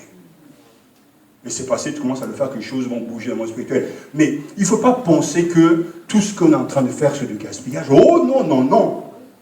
Dans le monde spirituel, qu'est-ce qui est en train de se passer? Au moment où je suis en train de prêcher, je suis en train de s'aimer quelque chose qui marchera toujours. Mais Dieu va laisser le temps au temps pour que ça marche. Parce que ça va pousser. Et puis tout d'un coup, va éclater un réveil, un monde nouveau. Les gens vont dire, ah, gloire à Dieu, le réveil est venu. Mais le réveil est venu parce que des gens que Dieu a appelés ont s'aimé dans le monde spirituel. Et tout d'un coup, les répercussions tombent sur la nation. C'est pour ça qu'il faut être fidèle à sa vocation. Et Jésus là nous donne donc entrer dans le monde, c'est-à-dire cet homme, car Jésus lui disait, sors de cet homme, esprit impur. Et ce qui est quand même étonnant, c'est que Jésus parle à un démon. Et il lui demanda, verset 9, quel est ton nom, Légion? Et mon nom lui répondit-il, car nous sommes plusieurs. Alléluia. Alléluia, parce que Jésus dit, il le suppliait instamment de ne pas les envoyer hors du pays. Ce passage m'embête parce qu'ils sont en train de discuter sur l'emplacement, il faut les envoyer. Vous et moi, on voit des cochons, mais eux, dans le monde spirituel, ils voient un endroit où ils peuvent aller se cacher. Le cochon tous ces cochons qui vont se perdre, parce que je disais même à mon épouse, c'est quand même du gaspillage, parce que les gens ont pu manger ce cochon quand même, c'était quand même en temps de crise, c'est du gaspillage, mais pourquoi Jésus l'a cédé, m'a posé ma question, pourquoi Jésus a permis d'être sur ces cochons? Enfin, je vais donner une réponse, mais ce n'est pas notre propos, mais il y avait là près de la montagne un grand troupeau de pourceaux en train de paître, et les démons supplièrent Jésus en disant, envoie-nous dans ces pourceaux afin que nous entrions en eux. Et Jésus dit, allez-y. Et puis après, se sont noyés. Dans le monde visible, on voit des animaux. Mais on ne sait pas pourquoi ils font ce qu'ils font.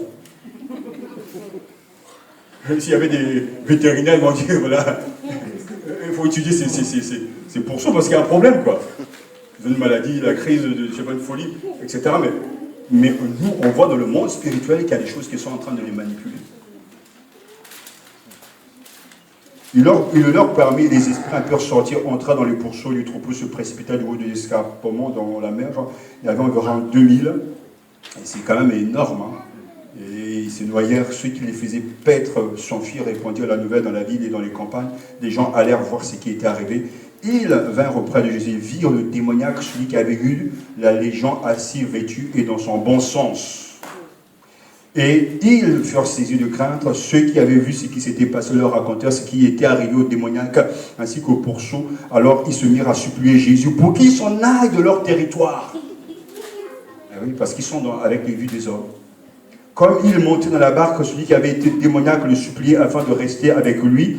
Jésus ne lui permit pas, mais lui dit, va dans ta maison vers les siens et raconte-leur tout ce que le Seigneur t'a fait et comment il a eu pitié de toi. Nous avons là, en tout cas, un des mots les plus puissants de la Bible, qui est au cœur même du ministère de Jésus. Jésus est un homme qui a pitié, qui a compassion. Il s'en alla et se mit à publier dans la Décapole tout ce que Jésus avait fait pour lui, et tous étaient dans l'admiration. C'est le même homme, au début, qui est en train de se martyriser, en train de se torturer, tourmenté, aliéné. Quand Jésus arrive, il ne modifie pas son corps. Il chasse la source du mal en lui. 6000 démons habitaient cet homme. 2000 porcs, mais une légion c'est 6000. Donc c'était nombreux. Dans un seul être. Mais Jésus prend l'autorité sur eux. Pourquoi? Parce qu'il a l'autorité dans le monde spirituel.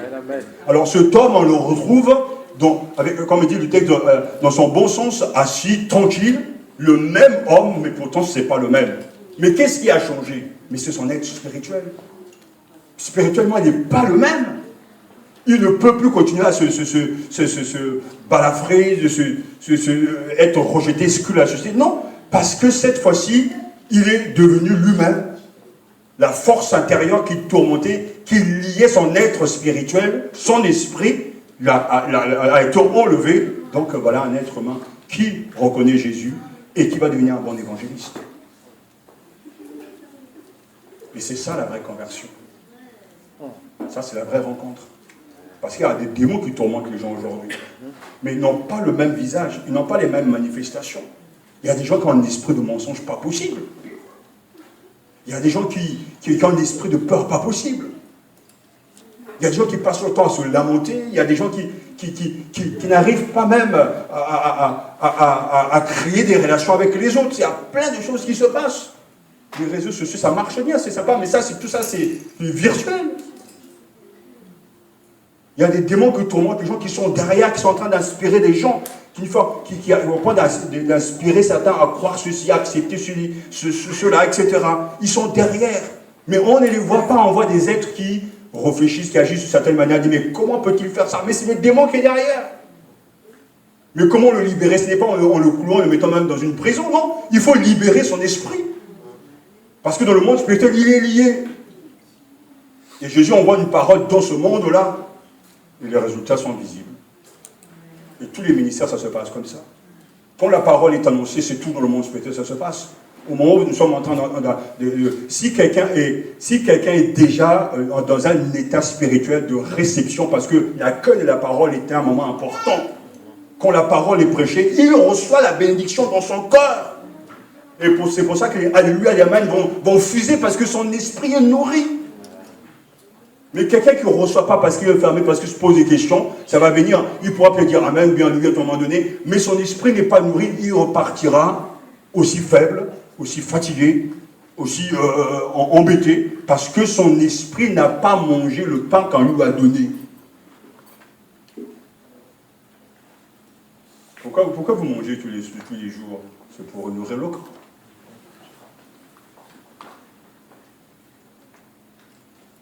C'est là, est-ce que vous comprenez ce que j'ai voulu vous dire ce soir? Dieu est un être spirituel.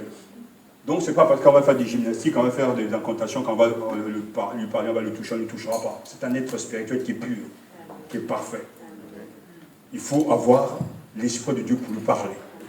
Et l'Esprit de Dieu ne parle pas comme son l'air, on n'entend pas des voix. Il parle au travers de ce qu'il a inspiré déjà. Et quand je lis ce texte, je me rends compte qu'après l'avoir médité pendant tant de fois, tant d'années, je vois clair. Les gens montent, les gens ne suivent pas Jésus. Ils n'aiment pas Jésus, ce n'est pas possible. Parce qu'ici, les mecs ne feront pas faire ça. Mais comment est-ce que je peux me permettre de dire ça? Mais parce que je vois le texte et je vois ce qui se passe réellement dans le cœur de celui qui aime Jésus. C'est là, si tout d'un coup tu découvres, quand même, Paul va mesurer, parce que même dit que nous, on jugera même les anges. Il y a un texte qui est fort dans la Bible, il y en a même plusieurs, mais des fois des textes qui nous choquent, c'était dans Corinthiens, je crois, chapitre... quand la Bible nous dit que chapitre 6, je crois, qui nous dit que d'exclure le méchant du milieu de vous. Chapitre 5, merci. En Corinthiens 5. Ouais. C'est dans l'imitation. On est tombé sous ce texte, voilà, par exemple, parce que ce sont je partage ces choses, le texte dit justement de exclure, de ne pas avoir des contacts avec le méchant. Ce texte est dans la Bible, mais ce texte, on ne va jamais l'utiliser quand quelqu'un va faire du mal au milieu de nous. Pourquoi? Parce que les gens sont dans les sentiments, pas dans la vérité, ils ne sont pas dans les choses de l'esprit. Je veux qu'on lise ce texte parce que ça va dans le même sens pour comprendre que ce n'est pas simplement quand il s'agit de la louange, l'adoration, etc., mais aussi dans des choses qui ne marchent pas. La Bible dit par exemple, verset 1 Corinthiens 5, 9, « Je vous ai écrit dans ma lettre de ne pas avoir de relation avec les débauchés. » Donc ça veut dire que le chrétien ne doit pas fréquenter ceux qui vivent en concubinage.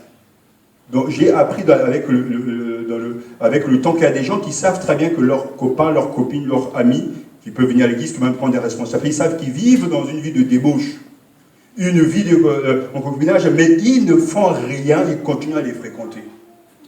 La Bible dit, je vous ai écrit dans ma lettre de ne pas avoir de relation avec les débauchés. Ce n'est pas d'une manière absolue avec les débauchés de ce monde, non, ou avec les cupides, ou les accapareurs, ou avec les idolâtres. Autrement, vous devriez sortir du monde. On a été très frappés en disant ce texte. Maintenant, ce que je vous ai écrit, verset 11, donc 1 Corinthiens 5, 11, c'est de ne pas avoir de relation avec quelqu'un qui, tout en se nommant frère, serait débauché, ou cupide, ou idolâtre, ou insulteur, ou un ivrogne, ou accapareur, et même de ne pas manger avec un tel homme. Qu'ai-je en effet à juger ceux du dehors, n'est-ce pas, de ceux du dedans que vous êtes juges? Ceux du dehors, Dieu les jugera. Expulsez le méchant du milieu de vous. Voilà un texte clair. Ce texte, c'est l'esprit. Celui qui marche dans l'esprit, lorsqu'il est confronté à ce genre de problème, ne fera pas d'état d'âme. Parce que si c'est que ce frère ou cette sœur vit dans cette vie de débauche, une vie de désordre, même il dit même les cupides, des accapareurs ou les calumniateurs, des idolâtres, ces gens, il ne faut pas les fréquenter. Mais pourtant, qu'est-ce qui va se passer? C'est là où je vous disais tout à l'heure, je parlais du processus de changement. La vérité est là. L'intelligence comprend cette vérité. Mais les sentiments disent non. C'est mon copain, c'est ma copine, je resterai toujours avec eux. Et ce qui fait que les gens ne marchent pas selon l'esprit. Ils vont toujours à chaque fois s'accommoder parce que ça ne va pas dans le sens de ce qu'ils veulent, alors que la vérité là, mais les paroles sont des paroles incroyables, de ne pas avoir de relation avec eux, de ne pas les fréquenter. Même la Bible dit, expulsez ces gens du milieu de vous. Et la liste, elle est là, les accapareurs, les calomniateurs, etc. Tous ceux qui calomnient, tout ça, il fallait les expulser depuis longtemps. Pourquoi on n'a pas le faire? Parce que peut-être il y a les sentiments. Je l'aime bien. J'ai expulsé les gens, mais je lui dis simplement que je le fais par rapport au mal qui s'est passé, par rapport à l'écriture sans arrière-pensée. Mais les gens qui fréquentent ces gens qu'on a expulsés, le jour où je le saurai, je vous expulserai aussi. Parce que ce n'est pas une question de sentiment d'amour. C'est une question de vivre par rapport à la vérité. Si tu as fait du mal quelque part et que ce mal a été reconnu, demande pardon pour que tu sois rétabli. Mais si tu as été expulsé parce qu'on a vu que tu t'es mal comporté et que c'est très clair, mais toi tu dois être capable de dire, mon frère, je ne peux pas continuer à te fréquenter parce que ce que tu as fait, ça a fait à l'église, tu as fait à Jésus-Christ. Ce n'est pas une question de que tu as fait au pasteur ou à sa femme, ou etc. C'est avant tout la vérité qui doit me guider. Est-ce que tu as menti? Est-ce que tu t'es mal comporté? Oui. Alors on va demander pardon, sinon toi et moi on ne peut pas se fréquenter. Ça ne passe pas comme ça la vérité. Hein. Les gens cachent les choses parce qu'ils pensent qu'ils peuvent tout me cacher, mais Dieu voit tout. Et tôt ou tard, ça finira toujours par sortir. Parce qu'il reste un cas. Dieu ne ment pas. Et c'est pour ça que les gens n'avancent pas. Parce que après, pendant le temps de prière, les gens, je priais, Seigneur, qu'est-ce qui ne va pas? Pourquoi tant de... Qu'est-ce qui ne va? Montre-moi encore. Parle-moi. Le Seigneur a ouvert mes yeux, j'ai vu certaines choses, etc. Mais maintenant, on prie, on a visé la prière. On a visé nos objectifs parce que je sais que c'est là que Dieu va travailler. Parce que les gens mentent tout le temps. Ils me mentent. Mais vous ne me mentez pas, vous mentez à vous-même. Tout ce que l'on fait, on le fait dans la lumière. Mais certains sont dans les ténèbres. Alors vous pouvez venir au devant, vous pouvez faire ce que vous voulez, vous pouvez aller rester là-bas. Quand vous allez prier, chanter, dans mon esprit, ça ne passera pas. Parce que vous êtes déjà mon ennemi. Et c'est une communion en esprit. Hein. Les gens n'arrivent pas à comprendre ces choses-là. Vous devez savoir que ce qui doit vous motiver, c'est la vérité, ce n'est pas les sentiments, vos amitiés. La vérité. Et si cette vérité me dit que j'ai tort, je dis j'ai tort, je demande pardon. C'est ça, c'est la vérité touche tout le monde. Et c'est les gens font des choses en douce, mais ça me fait sourire de fois, quoi. Ceux du dehors, Dieu les jugera, mais expulsez le méchant du milieu de vous, des gens qui divisent, des gens qui parlent mal, des gens qui montent. Un des seuls problèmes que j'ai, c'est que je n'ai pas des gens courageux pour dire, pasteur, voyez à ça, parce que vous pouvez compter sur moi, je mettrai de l'ordre. Mais j'aime l'Église, je vous aime, mais j'aime mon Seigneur plus que tout. Et je ne tiens pas au dernier jour à rougir parce que je n'ai pas fait ce qu'il fallait faire. C'est que si je sais qu'il y a un problème, je le règle, je fais tout pour le régler, mais la personne ne comprend pas. Mais il faut suivre les Écritures. Alors, dans beaucoup d'endroits, il se passe plein de choses, les gens viennent, on ne peut en finir, mais c'est un mélange pas possible. Ce sont plutôt les amitiés, les camaraderies qui marchent. Mais Dieu n'est pas dedans. Il n'a jamais été dedans. Il ne sera jamais dedans. Quand on a lu ce texte, on était très étonnés, mais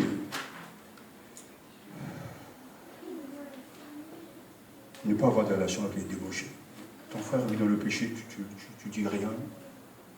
Tu le parles peut-être, mais ce n'est pas suffisant. Coupe. Alors, si c'est ton frère de sang, c'est sûr que tu dois prier pour lui, tu dois l'exhorter, parce que tu ne peux pas quitter ton frère de sang. Mais tu ne peux pas te dire que c'est ton frère en Christ, ce n'est pas possible.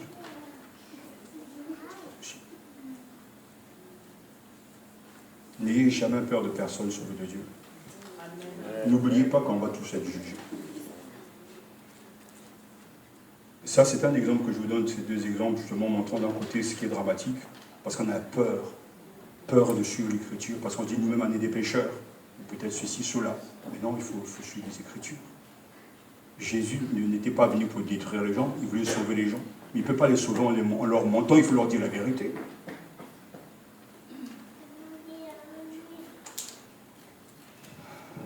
Je voulais absolument aborder cela parce que c'est important.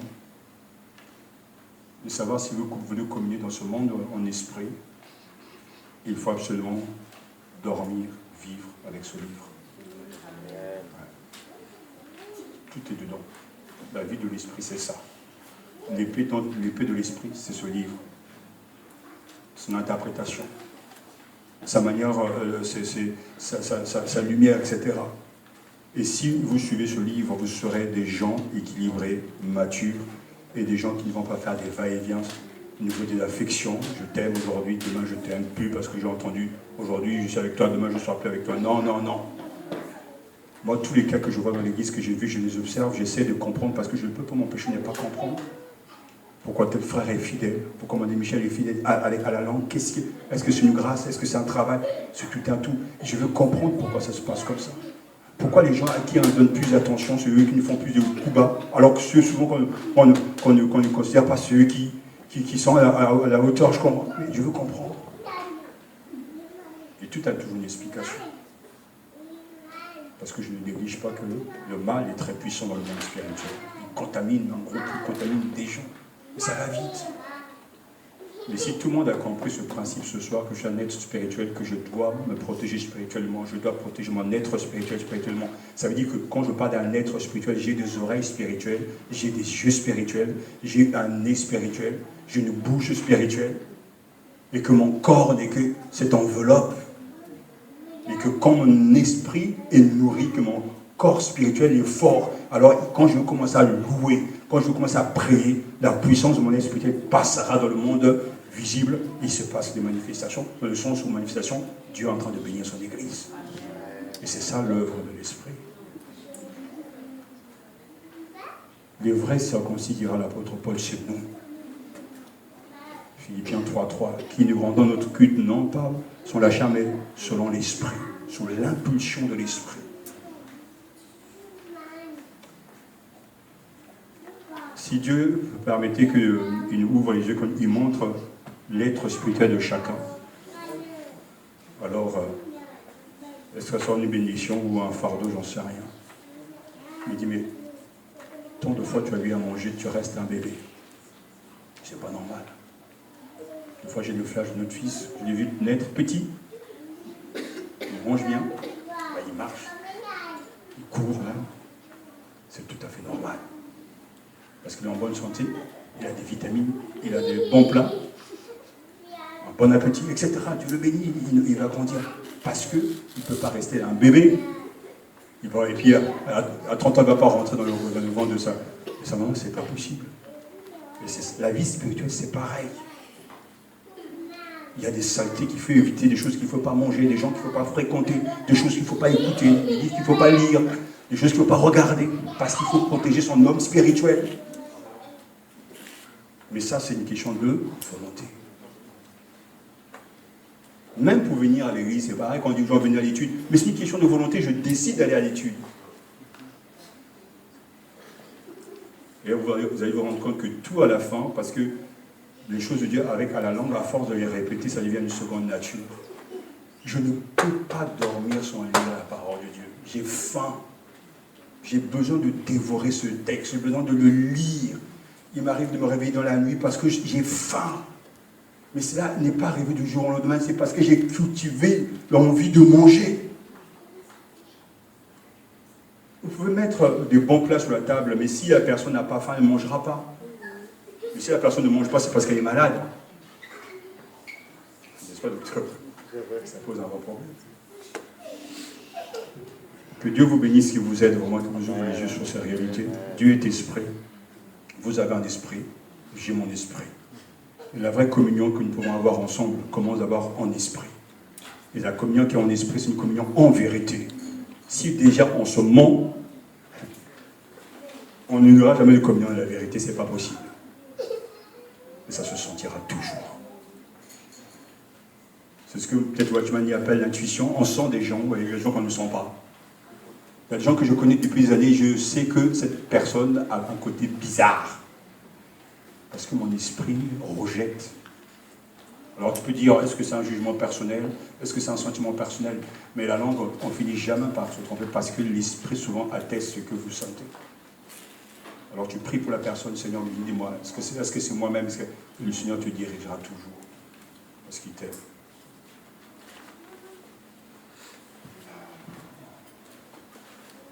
Réfléchissez sur ces choses pour terminer. S'il y a des questions, venez nous voir. Il faut libérer son esprit.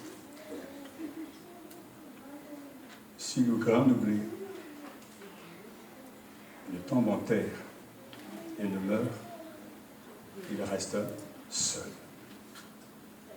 Mais s'il meurt, il porte beaucoup de fruits. Et ce grain de blé, c'est l'image de nous, êtres humains. On voit un grain, mais à l'intérieur, il y a la vie. Pour que la vie sorte de cette graine, il faut briser la coquille. Parce que la vie n'est pas sur l'être humain la coquille, mais la vie est à l'intérieur. Pourtant, quand cette graine est jetée en terre, etc., il y a plusieurs choses qui vont faire en sorte que ça a l'impression que ça ne va pas aller. Le sable, tout ça, les pierres, on pense que ça ne va pas sortir. Mais comme la vie est à l'intérieur de cette graine, la coquille va exploser, etc. Et tout d'un coup, la vie va sortir et va même pousser la terre, les cailloux, pour devenir un arbre.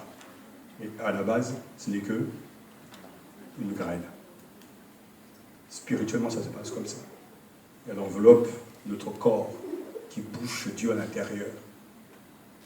Il faut que ce corps soit brisé par le renoncement, par l'abnégation, par le fait de porter sa croix. Et plus on meurt à nous-mêmes, et plus la vie de Jésus passe.